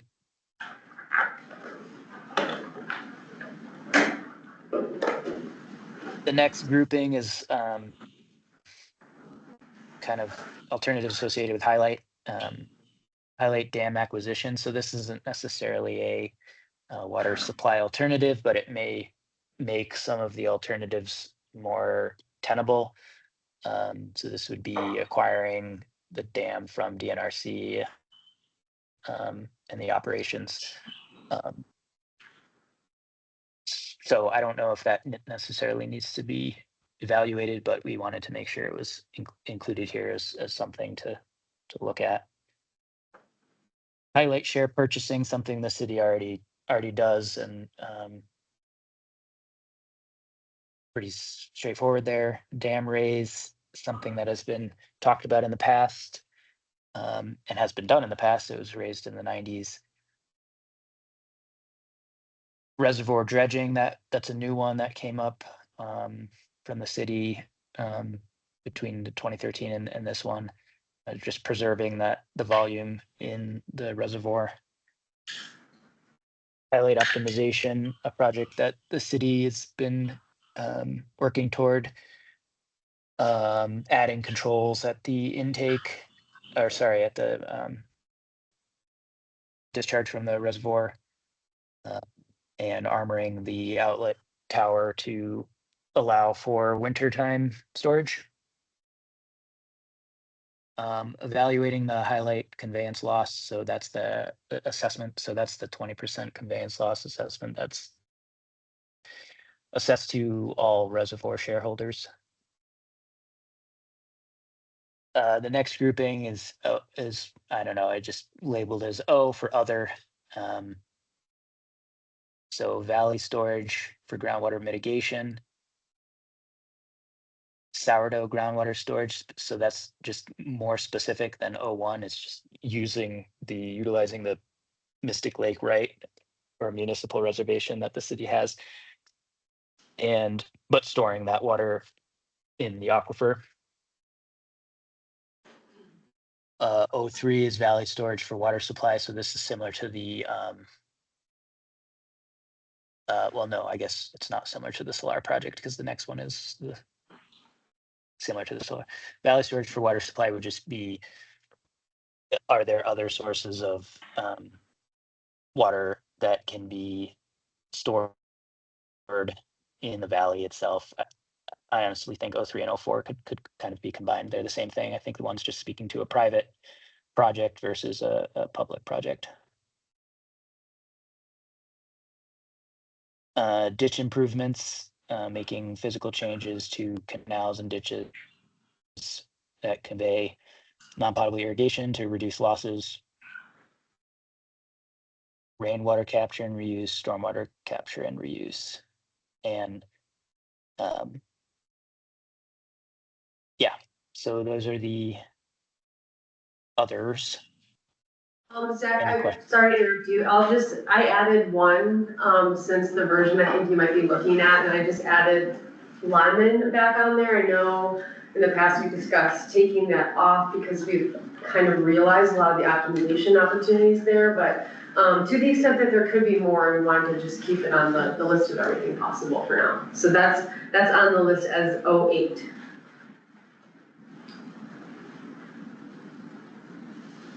Got it. The next grouping is resiliency projects. Cloud seeding, drought reserve, utility interconnect, watershed restoration to improve yield. One that was brought up last time was snow fencing or mounding or farming. And then the final one, again, is kind of similar to acquiring highlight dam. This isn't necessarily a water supply alternative, but it's something that should be accounted for in this plan. The need to expand the sourdough water treatment plant when supply to that is expected to exceed 22 MGD. So that's, again, that kind of captures, we believe, what has been discussed with this group and the PAC and the previous IWRP and the city's concepts as well.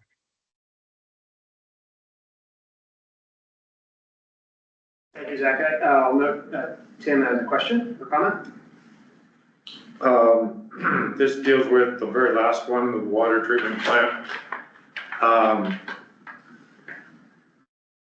We kind of just touched briefly on this, I guess, before, but am I to assume that any water that we might find in the valley that can be utilized for potable use, is it assumed then that that water would then have to be somehow conveyed back to the sourdough water treatment plant rather than building a secondary water treatment plant? Yeah, I can answer that one. So if we had, for example, like an aquifer storage and recovery project that was near proximity to the water treatment plant, we might consider treating the water first, injecting it as part of the aquifer storage process, and then when we recover it, we push it back to the plant and treat it again. If it were way on the northwest corner, we probably wouldn't do that, right? So in that type of a scenario, if we were drilling any well in the northwest corner, we'd probably put a wellhead treatment system on that well, because it's so far away from the plant. So I'd say proximity has a lot to do with it. So basically you do that engineering evaluation on how much it costs to push water back to the plant versus just doing the treatment right at the source. So it's not necessarily another water treatment plant, it's more specific to whatever source that we might find. And as if you were to go ahead and be exchanging water with Belgrade, same sort of thing? Correct, yeah. So if for example, let's say we were to put a well that was shared between Belgrade and Bozeman, and that was located basically off of, let's say, Baxter and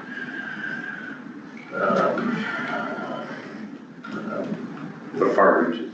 yeah, maybe Leveland, for example. Yeah. So in that scenario, we would probably put a wellhead treatment system on that well, and then basically push water, both directions. Okay.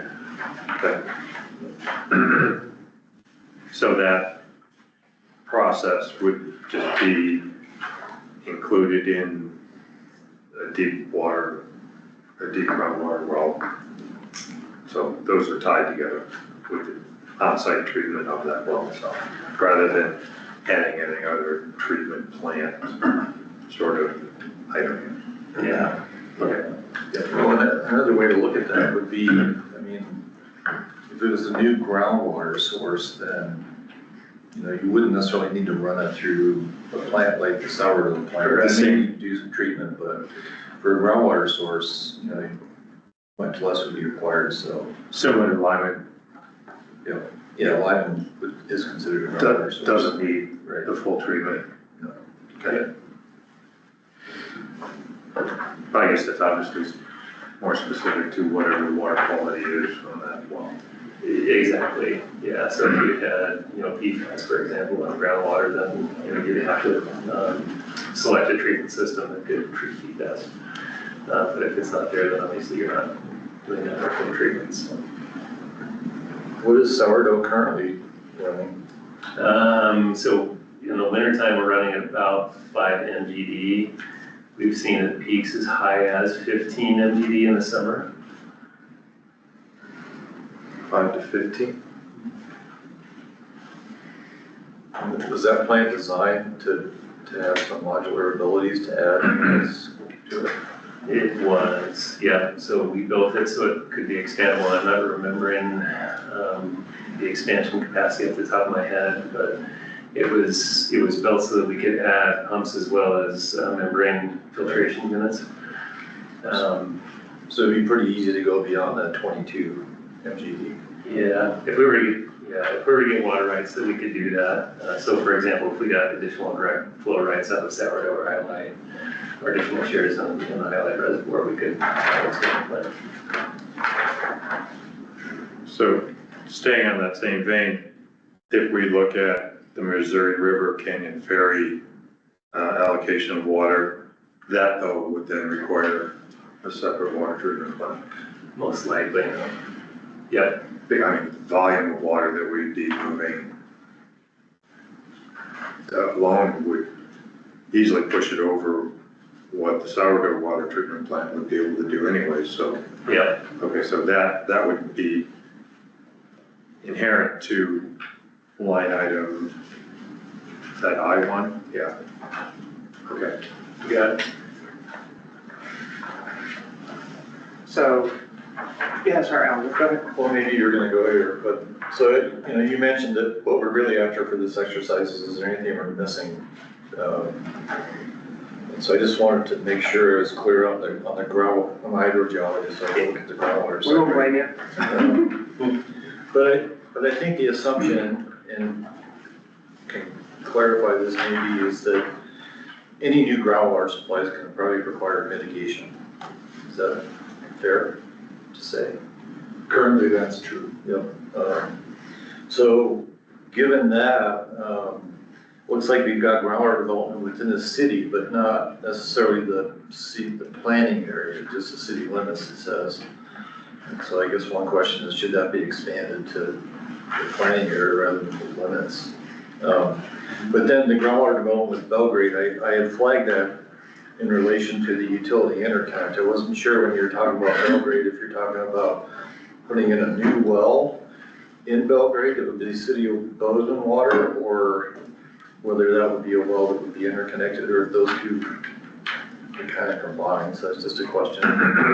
And then, so you've got groundwater in Belgrade, which would be shallower groundwater. And we've got deep confined groundwater. And then we just got groundwater in general within the city limits, but, so we've eliminated any other shallow groundwater anywhere in the basin.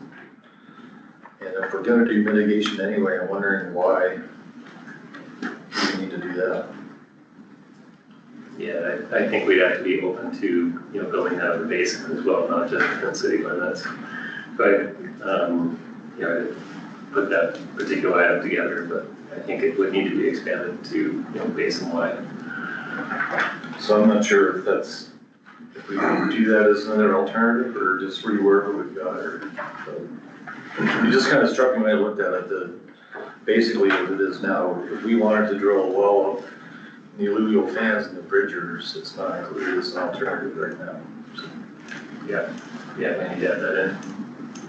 We'll get that added, and Zach, we can chat about adding one or revising one or whatever makes sense for you and your team. Sounds great.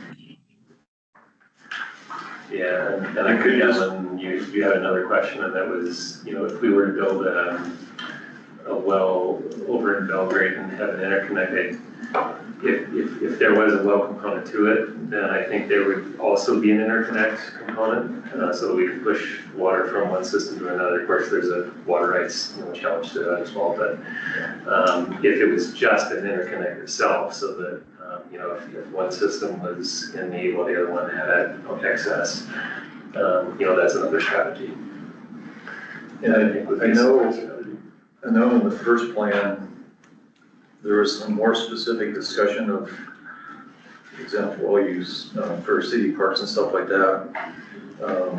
So it wasn't clear if that's like still in there as an alternative. I mean, one thing you could do to make it simpler would be under GW3, just groundwater development, and just say deep confined / shallow. Not be specific, but I think I recognize what the target there is and why they're thinking about deep groundwater. But Zach, would there be any reason for objection on your side to making that change Alan's recommending? No. It seems like it's two different things. I mean, The only if you're thing- looking at Well, I was just, gonna just say, the our only water difference might be when you irrigation. get to ranking and scoring, it might be more difficult if you're ranking 4,000 foot deep well versus 50 foot well next to the East Gallup River. Yeah. So, Yeah. So you could maybe do shallow groundwater as a second one. Yeah. Sorry, I couldn't hear your point. Yeah, no, that was exactly what I was saying, is that it seems like they're two separate Separate liability independent. of one versus the other, because one seems to be Different much, factors involved. yeah, one's much easier just for irrigation purposes than, I mean, the whole idea, I understand, is getting into the deep confined is looking for a real viable water source for potable use. Right. Okay. So perhaps we start with a sense of the group of how these recommendations fall and how they feel. Would there be any heartburn in the group if A2S said, we're not gonna evaluate these because of the reasons provided? Is there anybody who feels passionately on the other direction?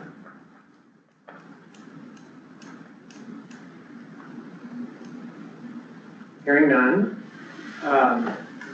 I guess I just have a question.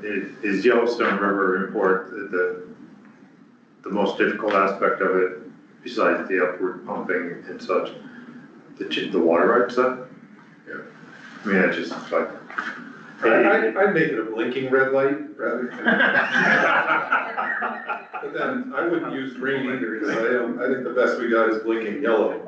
But it's all relative, so extraordinarily challenging. Okay, I just wasn't sure, because obviously some people are gonna say, well, isn't the Yellowstone much closer to Canyon Ferry? So trying to make sure I understand. Yes. Well, we walked through a lot of that, and it would be extraordinarily challenging to get. There's a significant reservoir of water in Canyon Ferry set aside for municipal purposes. Yeah. There is not in Yellowstone. All right, and kind of one final call for, did we miss anything in that universe of possibilities? Otherwise, I think we will have provided Zach and his group with, I'm sorry, go ahead, Clayton. Just to better understand the question you just asked, are we missing anything in the realm of possibilities on what should be added to the red? Or the whole. I was Or suggesting the whole? whole. Okay, I just wanted to be clear. Yes.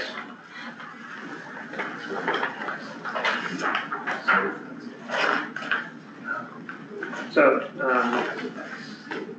nobody, just to report out, Zach, nobody's stomping their feet or hollering or anything, so it feels like you may have a unofficial list of a universe of possibilities.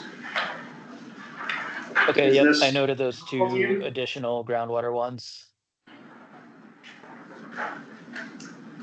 Say again, I was talking over you. Oh, I noted those two additional groundwater alternatives that Alan brought up, shallow and then outside city limits. Okay. Peter just brought up an interesting idea, that's recently been implemented basically at the Big Sky, and that's basically snowmaking. Using their treated wastewater to make snow and then maybe having that as another source and that. Interesting take on deep, indirect potable, huh? Yep. I actually want to make glaciers. I think that we did talk about that last time and I can't remember where it fell into, but I remember having this conversation about the snowmaking water reuse. Yeah, I think it's in targeted, non-potable targeted, and WRF targeted.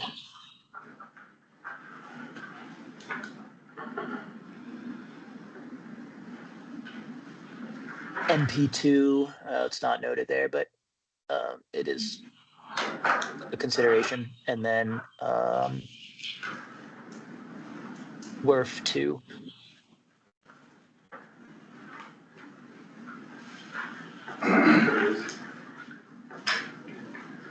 So Tom, do you want us to ask any questions on any details on any of these, or I'm not sure where we're going with the next half hour?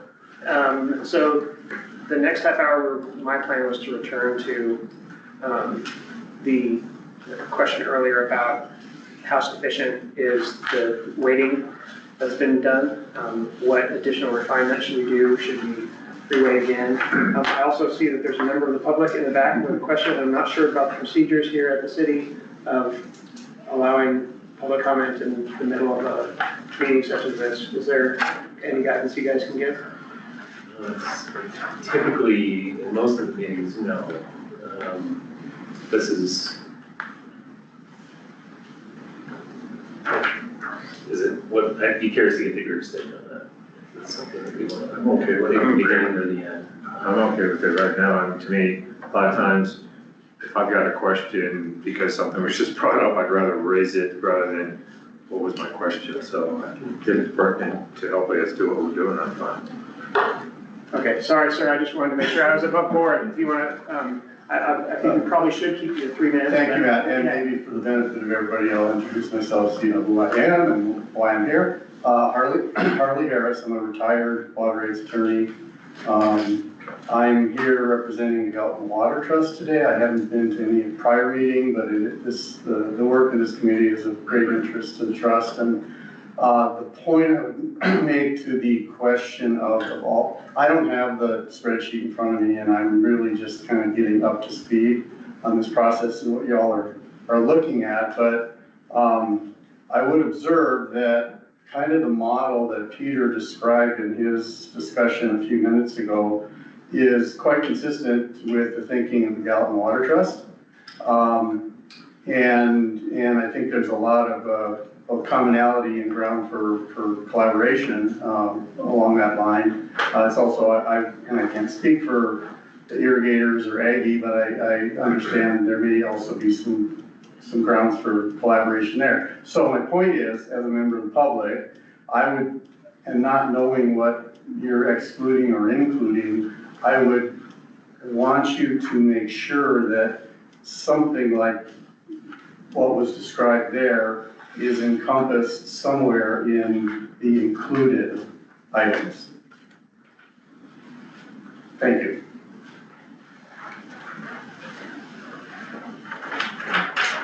I should probably make room for Dan. No. Okay. Okay, thanks. Just wanted to make room. Can I ask one quick question while you still have Peter? Absolutely, yeah. In terms of the alternatives that look at reuse of treated wastewater, under current water law, is there any concerns? I mean, that water that the city is treating and then putting into the East Galton, is that water all available for use, or is that no Well, water? there's a tremendous amount of debate going on return flows. We do have some somewhat outdated guidance from a department decision over in Deer Lodge, which authorized that city to land apply reuse to exhaustion through that process, but over objection from downstream water users. But I would not hang my hat on that decision as binding authority going forward for anything. We know there's downstream water users on East Gallatin. We know that the city's effluent is a significant component of base flow in the summer. I think it would present some obstacles, particularly given the current debate surrounding return flows. It's a viable consideration, but it's a blinking light. Yeah, so I thought I just wanted to make sure. And I would just add to that end, the Water Policy Interim Committee is looking at water reuse included in this in terms of what policies the legislature is choosing to move forward. And where are some of the opportunities within some bounds, for incentivizing or validating the ability of water users to reuse that water. So there might be some changes to the law, although that, I'm feeling Whitbeck's gonna get sidelined on a few other things, but, it was a resolution passed by the legislature and the study referred to Water Policy Interim Committee, so there's conversations going on around it. Yeah, it's an interesting. Because even with the snowmaking, there's an inherent question there as well. Yeah, I mean, you know, I look at it one way and say, well, okay, if the water right holder, in this case, the city, had a right to use that water, and that's a consumptive use right, isn't it? In general, I mean, so if you're getting, let's say you're getting an acre foot of water out of Sourdough, you have a water rate for that. And then you run it through your system, and then at the end you collect it, and you can treat it and use it again. That seems like it makes sense, but Yeah, I think, the problem is we've developed a culture where people are relying on it downstream now, so. and Clayton's right, that's gonna be an issue to address. I don't know that we'll see anything emerging out of the next legislative session, but they're gonna start working on it. You know, years ago, I did an extensive memo for the Spokane County on land use, and many of the same obstacles on Spokane River arose in that context. So there's a path forward for it, but it has a lot of other parts that are gonna have to be addressed. And I just was curious. A follow-up to this, so I don't know how much is getting pumped back into the East Gallatin. But let's just say at this point in time, we're pumping X amount into the East Gallatin. But and you're saying that there are people downstream of that have rights to utilize so much out of the East Gallatin. But as we continue to grow, the wastewater treatment plant is going to be pumping more. But let's just say at this point, we stop pumping any more into it. We still are pumping what we have been, but we then take the excess and then reroute that to another use. So we're not affecting anybody who has already been downstream flow. And we then, so is there a Conceivably. consideration that we're no longer affecting them and now we can just more wisely use that? So I think you're describing, Tim, as the appropriators entitled to the conditions of the source at the time they make their appropriation. So if you're increasing the amount of effluent over time, are any of those people entitled to that increase in effluent? Yes. Arguably no, but I think that would have to shake out. Because I mean, that seems like where we have more legal ground to stand on. Possibly. The beauty of this is there's a large number of permutations. But you're thinking about it correctly. If those downstream appropriators are not necessarily entitled to ongoing augmentation of flow in the source. Yeah. Because I would think that they have a set number, not a percentage. Is that how? Well, it's fixed by priority, so each is entitled to their full amount in turn. So as you increase it, a junior appropriator that would otherwise have been shut off may no longer be shut off. So they're standing there with a water right in priority and a physically available source of water. Is it physically available because somebody has introduced it into the source, or is it physically available because it's a nice water heater? Difficult, raises a number of questions about how you define that. But in theory, if you add more water to the river over time, it's not available for appropriate, or it's not subject to an existing appropriation. So therefore, we should We be. had a long discussion with some folks up in Helena this week about what is imported water. Just to complicate matters further. When does water augmentation of a source become available to the appropriators on that source? Well, I was gonna say, I mean, I think, you know, in this case, it's complicated by the fact that a good percentage of that water is actually water out of sourdough, which would have never drained to the East Gallatin, would have gone into the Gallatin River, so that, in a sense, is imported water. Well, no, sourdough goes, sourdough, the compost of sourdough is down at the end of Rouse. I meant to say highlight. Middle, yeah. Yeah, sorry, I meant to say highlight reservoir, so we're taking water out of highlight, which would have flowed to the Gallatin, taking it over to the treatment plant, using it at Bozeman, and putting it into the East Gallatin. 35 years ago, that confluence was my favorite secret mission. I have no idea what it's like today. I've been in it for a while. There used to be a old Chevy there with a 3-pound brown trout living in the front seat. I used to catch him regularly. Well, since you mentioned fish, I think all of this is maybe goes without saying, but I think that when we think about return flows, there's also the ecological considerations along with water conservation. And there are some in-stream components to this. It's not as simple as, conceptually it's simple, but in practice, it's gonna be very challenging. You guys don't deal with logic. It's too much logic. Can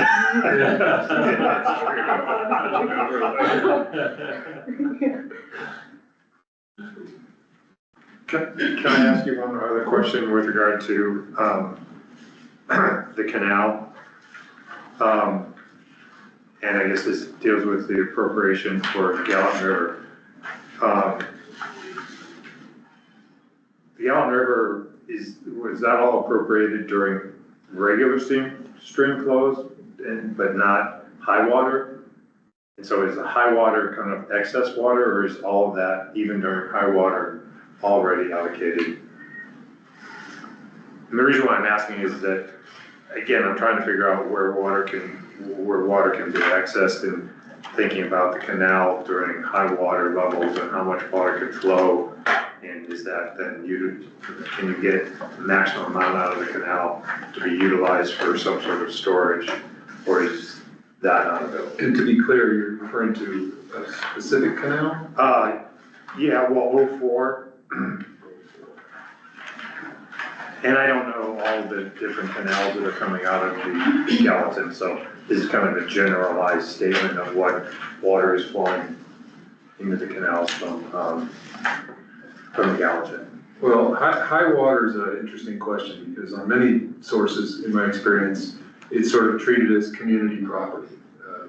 People just, oh, there's plenty of water, take what you need. That's different on a source that's administered by a commissioner. There, you have measurement requirements and requirements that you fall within, but I know very well that in many sources around the state, during runoff, people are simply diverting whatever the capacity of their ditch allows them to take. That does not necessarily translate into a water right. Certainly not into a water right one could divert into storage. If there is legally available high water flow for projects such as the private solar concept or the managed aquifer recharge through gravel pits or the like, or in Idaho, the legislature made it a beneficial use to run water through leaking ditches because it recharged the aquifer. Yeah. So you sort of juxtapose that with the concept of waste. A ditch that leaks 45% might seem wasteful, unless you're trying to recharge the aquifer. Then suddenly it's a really good way of doing it, because you're this long linear piece of improvement or infrastructure that's available to infiltrate water. But it kind of depends on how you look at it. I saw there was an interesting piece in the paper about the utility of our ditches and the importance of them for recharging. When I was first working as a hydrogeologist in this valley, that's back when you drive down Jackrabbit Lane and all of the ponds would fill up as soon as the irrigation company started diverting. Very soon after that, the water table went up 15 feet. I don't think it really does that anymore. And the idea is how can we get more water into the ground to offset late season net depletions caused by things like developing well fields for municipal use. Does, that House Bill 580, Clayton, does that take a place here anywhere, or no? No, it's totally different. No, 588 deals with abandonment protections for water users that voluntarily reduce or cease the use of water as part of a drought management plan. Yeah. I was just thinking about, I've been talking with Jessica about, the update to the water marketing and leasing criteria from the 2013 plan, which I think is now titled Water Right Complexity in this current iteration, or is encompassed in that piece. I don't see anything specifically called water marketing and leasing in the criteria we weighted over the last period of time. Anyways, what I'm trying to get at is if I'm just thinking out loud here, akin to Alan's comment about broadly adjusting groundwater development to a basin-wide. I'm wondering about WR1 and 2, if there's something that could or should be added to more broadly encompass this scenario that Peter is describing, that Harley commented on about canals meeting the needs of surface areas, or is that addressed via the criteria through which that alternative is being weighted? Does that make any sense? Should I, I'm wondering if there should be something added to the alternatives, or is it addressed already through the broad nature of water marketing, leasing, and water rights complexity? Does that make sense? It does. It seems like there is an item missing, and I would call it the water trust, a water trust. Right. Maybe that's. It's addressed in the description, but maybe it needs to be an alternative that's more broad. Yeah. Okay. Yeah, it feels like we need to break that out. Yeah. Okay. And what would that be exactly? I don't know. Oh, sorry. I'm trying to make sure I understand. Okay, that's what I'm trying to figure That out. would be the best label for that. I think water marketing is a broad enough concept. I don't think it's fixed by any legislation in the state. More regionally, it tends to refer to surface impoundments for agricultural use that have been leased and allowed for municipal purposes. This came up at the conference last week where, agricultural entities in Colorado are making more money leasing water to cities than they would be applying it to the ground and growing crops. That's become kind of the model of water marketing, but it could be broader. I don't think it's limited to that. And could that be, Crazy amount. could that be captured by just simply adjusting WR2 to water rights marketing and leasing and broadening that alternative, or should it deserve its own I guess that's a alternative? question for you all. It's kind of, I think it'd have to be separate just because marketing requires a change of a water right rather than, I think, like a temporary lease, which are, that's how I think of it anyway. okay. That if you want to market water, I think it makes more sense to just change a water right to do that instead of like operating within the leasing mechanism. The other thing I'd add is that I think may perhaps merit a line item is salvage water process. So that's a statutory process. It still requires a change, but it's introduction of efficiency. So, if a city or potential water user went to an agricultural operator and said, we'll pay for all of your sprinkler systems, we get the surplus water that's realized out of that. So introduce those efficiencies. Salvage water and it's a challenging process because the questions of expanding of consumptive use, for example, but there are ways to address it and mitigate it. So if you could show, you were diverting 1,000 acre feet a year, now you can irrigate the same amount of ground with 200 acre feet a year, there's 800 acre feet sitting there, how could we allocate that through a salvage water change process? I don't have any great examples around the basin where that might obviously apply. clearly a lot of the flood irrigation has already been converted to sprinklers, so that probably the easy examples have already been converted. But that doesn't mean that on paper, that person doesn't still hold a significant ability to divert water they're no longer in need of. There's a good example of an in-stream flow change that TU processed in Harvey Creek in the Clark Fork Basin, where they changed salvage water by upgrading from an earthen ditch to a pipeline, and took those conveyance losses and left them in stream. So conveyance loss water is like really interesting. It's unlike return flows that result from application of water onto the surface, where people sometimes in some cases have a right to the, kind of what Peter was saying, right to the continuation of that water if when they perfected their water right, that those return flows were contributing to their perfection. People don't have the right to the continuance of conveyance losses in that same way. So they're not considered, it's not considered consumed water, but people also don't have a right to the continuance of it. Like that's not defined in statute in the same way. So that's why it hasn't been, I don't think, played out as often as maybe it would be. But I just, yeah, if you want to, Hardy Creek, that change is an example that I can remember of them doing that, or that happening. I feel like I've heard Carrie Strassheim talk about it, but is there anything around the timing of when ditches are turned on that could contribute to? I think there would need to be like a legislative change, but great, but is there opportunities there to consider that would allow for more groundwater recharge for storage? Like, you mean outside of Season of use. yeah. Exactly. Right, there is kind of some conversations about that loosely with some MSU research that hopefully is coming down the pipeline with opening up the ditch system to push floodwaters out onto the landscape for recharge before the irrigation season begins.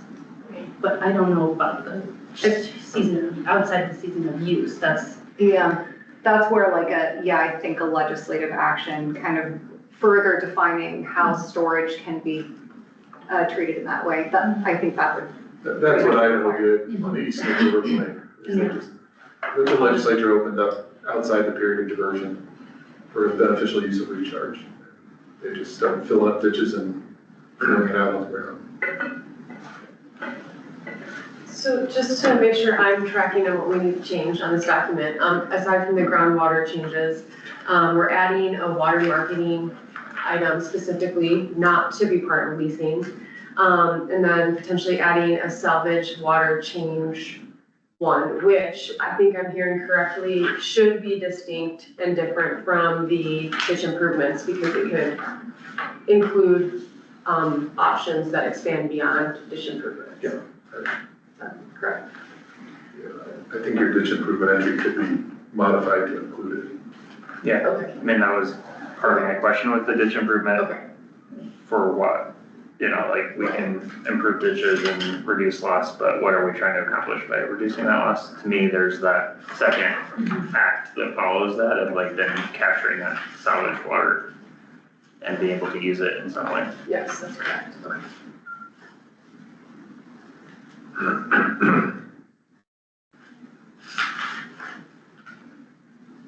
As amended, everybody feeling?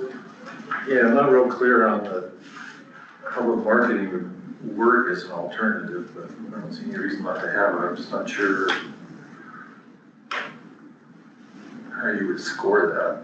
You got down to ranking it, unless you had a specific project you're looking at. That's their job.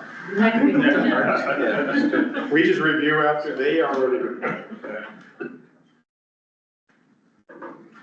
Okay, hearing none, we're not making any official motions, and like some great idea comes up, I'm sure the city's gonna be interested in hearing it, because we wouldn't cast it out just because we decided on a Wednesday in November that this was gonna be the complete list. But it feels, Zach, it feels like you got a pretty good setup for your purposes.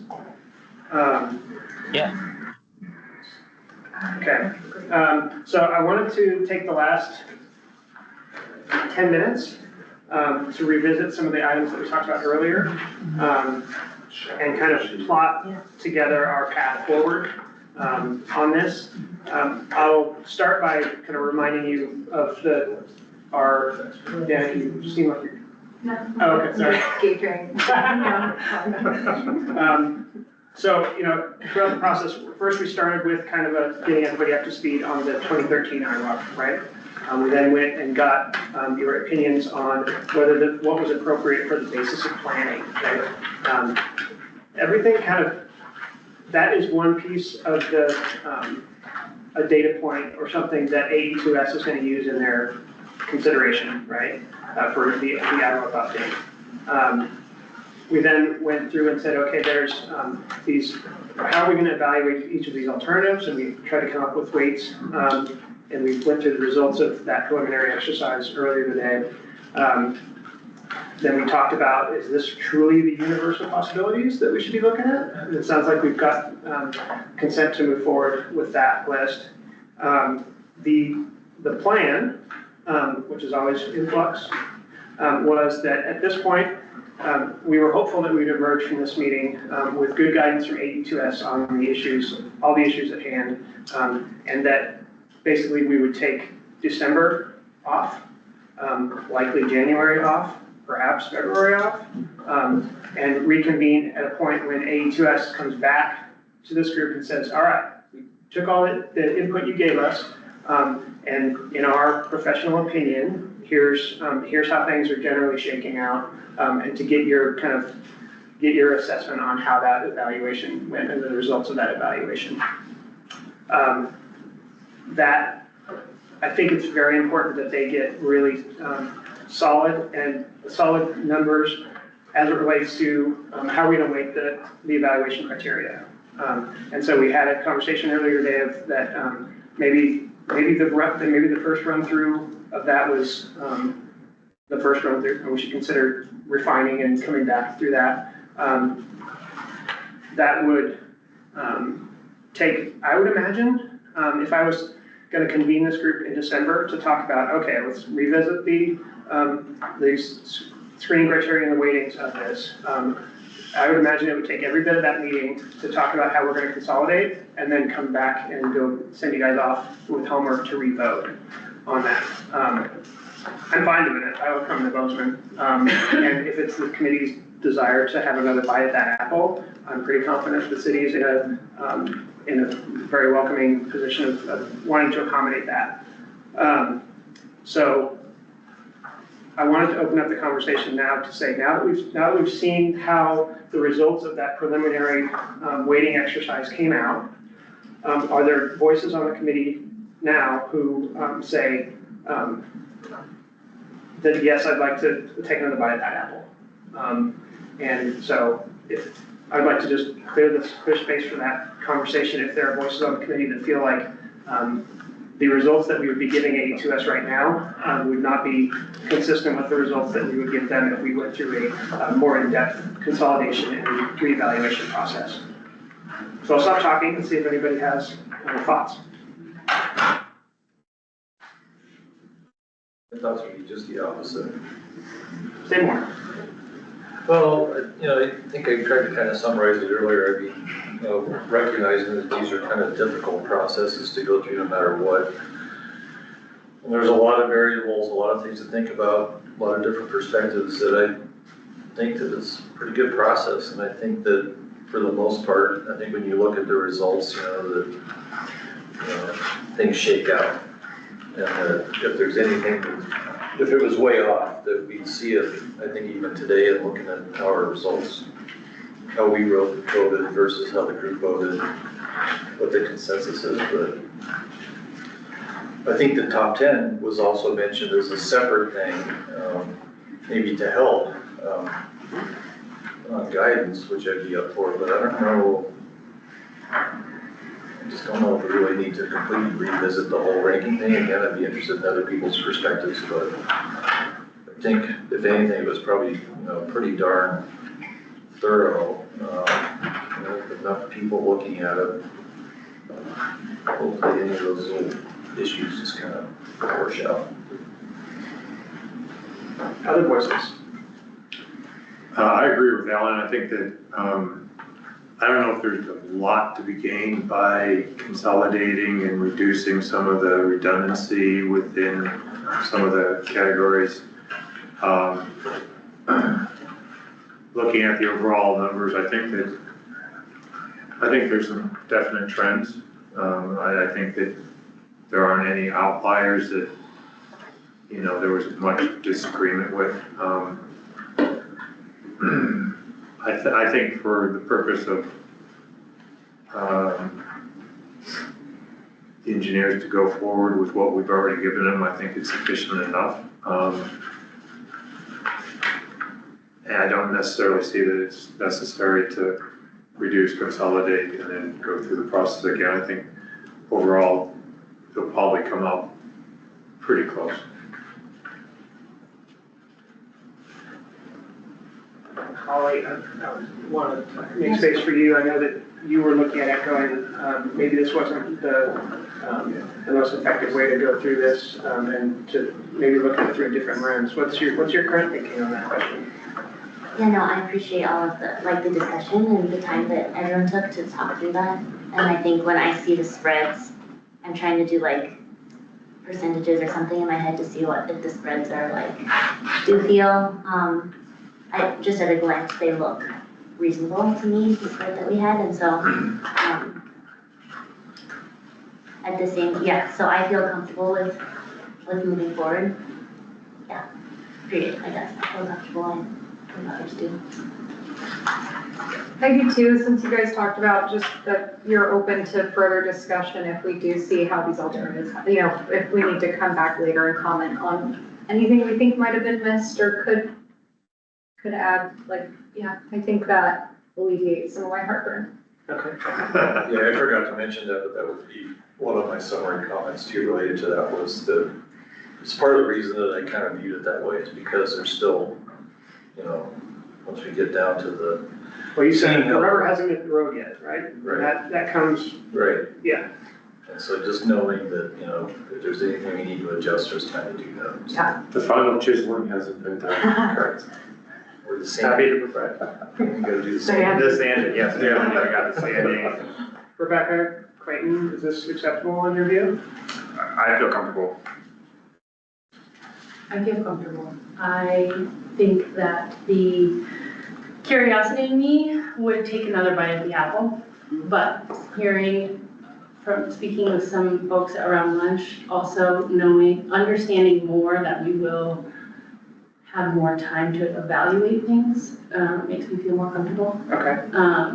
But I also still feel that this is the foundation for which if we're gonna take 3 months off, then we're using this to do all that 6 to 8 weeks of work of evaluating based on this.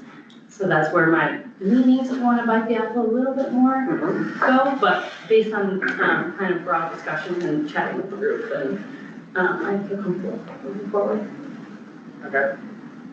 Kind of going along what Tim was mentioning earlier about like the top 10 option. I'd be curious to see the distribution for like doing that with the current results. So just based on how that criterion was weighted and like the highest subcategories in there that we as a group felt most strongly about, or just those ones that shook out to be, yeah, maybe the top 5 or top 10. I would just be curious about that if that's not too prohibitive of a task for you guys to take on.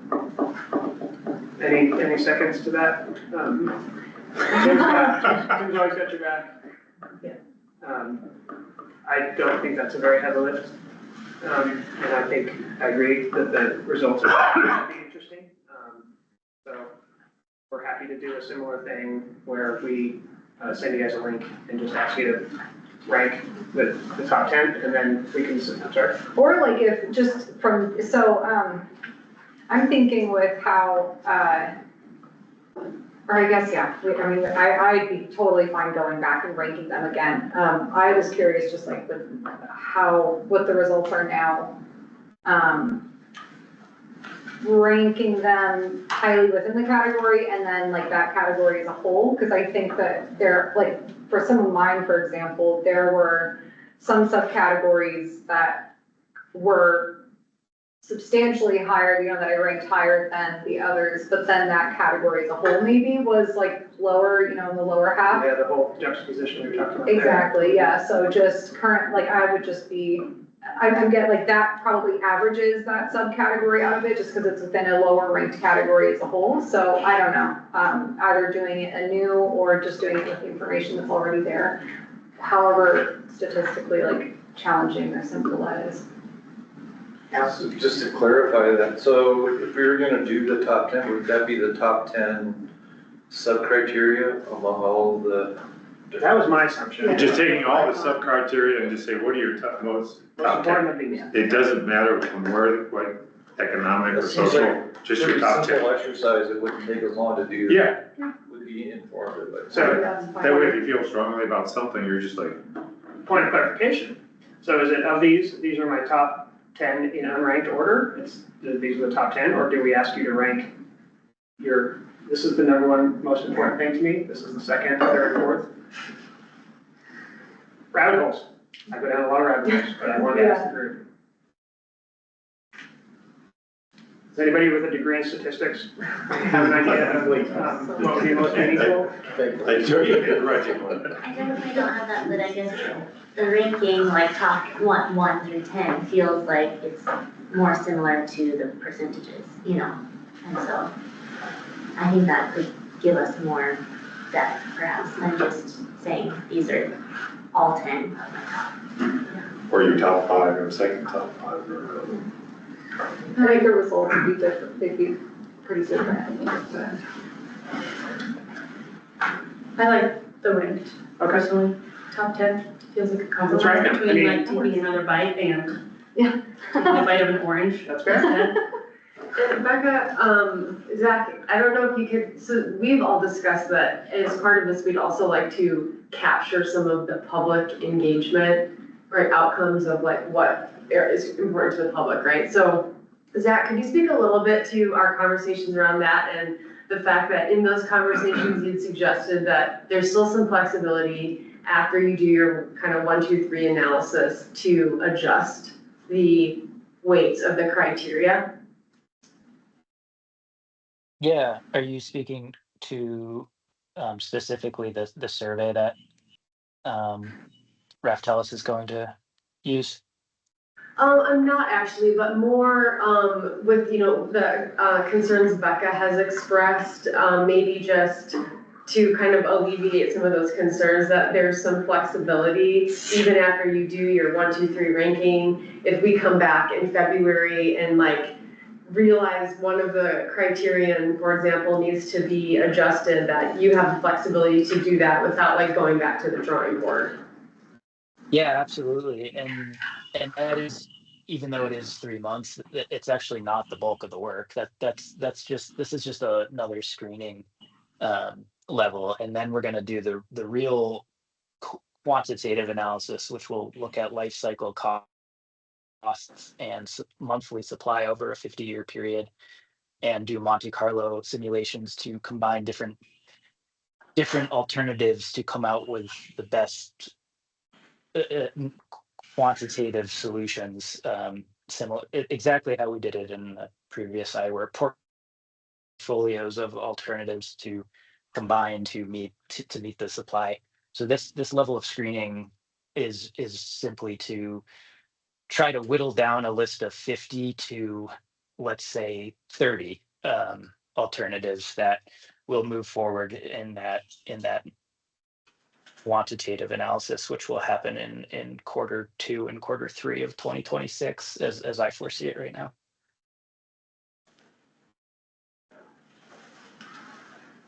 Exactly. Yeah, so all to say there's some flexibility as we move through this next phase with the criteria. If like we, feel like something has to shift, it won't undo all the work that they did. We can still address that and then continue to stay relatively on track. That's good to know that this is another screening period. I was under the impression that this, that we are ranking the alternatives, the life cycle of the alternatives. That's fine. No, that's, my ears. So, yeah, thanks.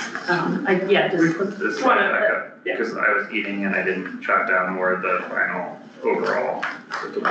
Just acknowledge the likelihood that we'll actually want to revisit this in 3 months versus now versus, Yes, as well thank as you. after we freshen our minds. We're also thinking about like the criteria that were in the survey that we did are, if we get through this and for better or for worse, we decided that these are the ones, we like all of these and we're gonna keep them all in their beautiful redundancies or whatever.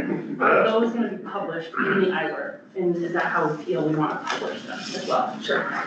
Yeah, and that's where I think we have time to Right. adjust. Thank you. Ultimately, they'll be in the IWRP, but that doesn't, what you have in front of you is not necessarily what that has to be. Right. Yes, yeah, absolutely. The last item, I'll cut everybody loose unless there's an additional item for anybody. Alan, you were, Before I forget, I just wanted to plant the seed again, which we could maybe do over this 3-month break of, is anybody interested in doing a tour of the treatment plants? Yeah, we talked about maybe doing that after the new year. Do we feel like that needs to happen sooner? No. Okay, I just thought it'd be hard with travel, holidays, but yes, we did not forget. And are you thinking both plants or just one? I think you'll take everything you can get. All right, we'll do both. Yeah, I was thinking about sending out a poll, finding some times in January when our superintendents can accommodate tours and sending out some times for folks as like an optional kind of thing, but yeah, absolutely. That's great. The last item I heard that want to be clear is that it sounds like the city and A2S are going to work on a plan to make sure that, just like you have a technical reviewer or somebody, an engineer in a position who can look through, who's qualified to be looking through that social lens and having an equal voice in that process. So that was really good feedback today that I'm hopeful that will make you guys feel okay about that. Social, agricultural, however you wanna look at it, We'll take nominations. yeah. If there's, yes, sir, Fred. I'm not gonna go ahead and try and scan the alternatives, but the city was talking about possibly becoming a separate irrigation utility. Is that included in here? Okay, I wasn't sure if that, I just wanna make sure it didn't get missed. Yep. In somewhere. Do you know where? That is part one, the fourth one on the list. Is that like to recycle water for irrigation? Is that, there's kind of a couple iterations. It was where they were talking about, getting water, storing water, and then creating a utility to then be used for future distribution for, purple piping to new development. Yeah, so basically, specifically for the purpose of irrigation. Yeah, exactly, so is that in here? That's captured in NP1. Although I think you could look at that through two different lenses, one through the, water reclamation lens, or one through, basically using, existing rights on that same ground, Okay. the annex property to. Okay, I just, it just came to me, I just wanna make sure that it did not get missed and it was included in here, so. All right, well, without objection, with thanks to Peter for joining us. Thank you for lunch. Follow up, just, because I forgot to ask, I mean, if you do a tour, would that be the TAC and the TAC? Yeah, we would make it open to everybody, yes. I do the whack. Oh, and speaking of, do you want to ask about times for WAC? So there's a question that Jessica had about the, when we unite as one, as the TAC and the PAC becoming the WAC. There's different availabilities from folks who like, you guys have day jobs and you're here graciously offering your time. The PAC is individuals who come in the evening and sacrifice time with their families to give us some input. Is there a willingness when we do become WAC to shift these meetings somewhere on the clock to accommodate them? Is there, I know there's also, you know, they happen to meet at like 6 to 7:30 on these nights, and I know that puts you guys in a spot where you're being asked to take time away from your families as well. Yeah, I think we're gonna ask the PAC the same thing about flexibility to maybe meet during the day, but just trying to get the sense while we're all in one room about your flexibility to maybe meet in the evening. And then again, we'll ask them the same thing about the daytime, so. Any strong objections, even though it's not a preference? I would think because this is, like, at least I'm here under the purview of my position at DNRC, and like, this is part of my job, like, I've got a lot of flexibility during the day, and I'm fine to meet in the evening if that works best for the PAC. How many times do you think the WAC might meet? 20 to 25?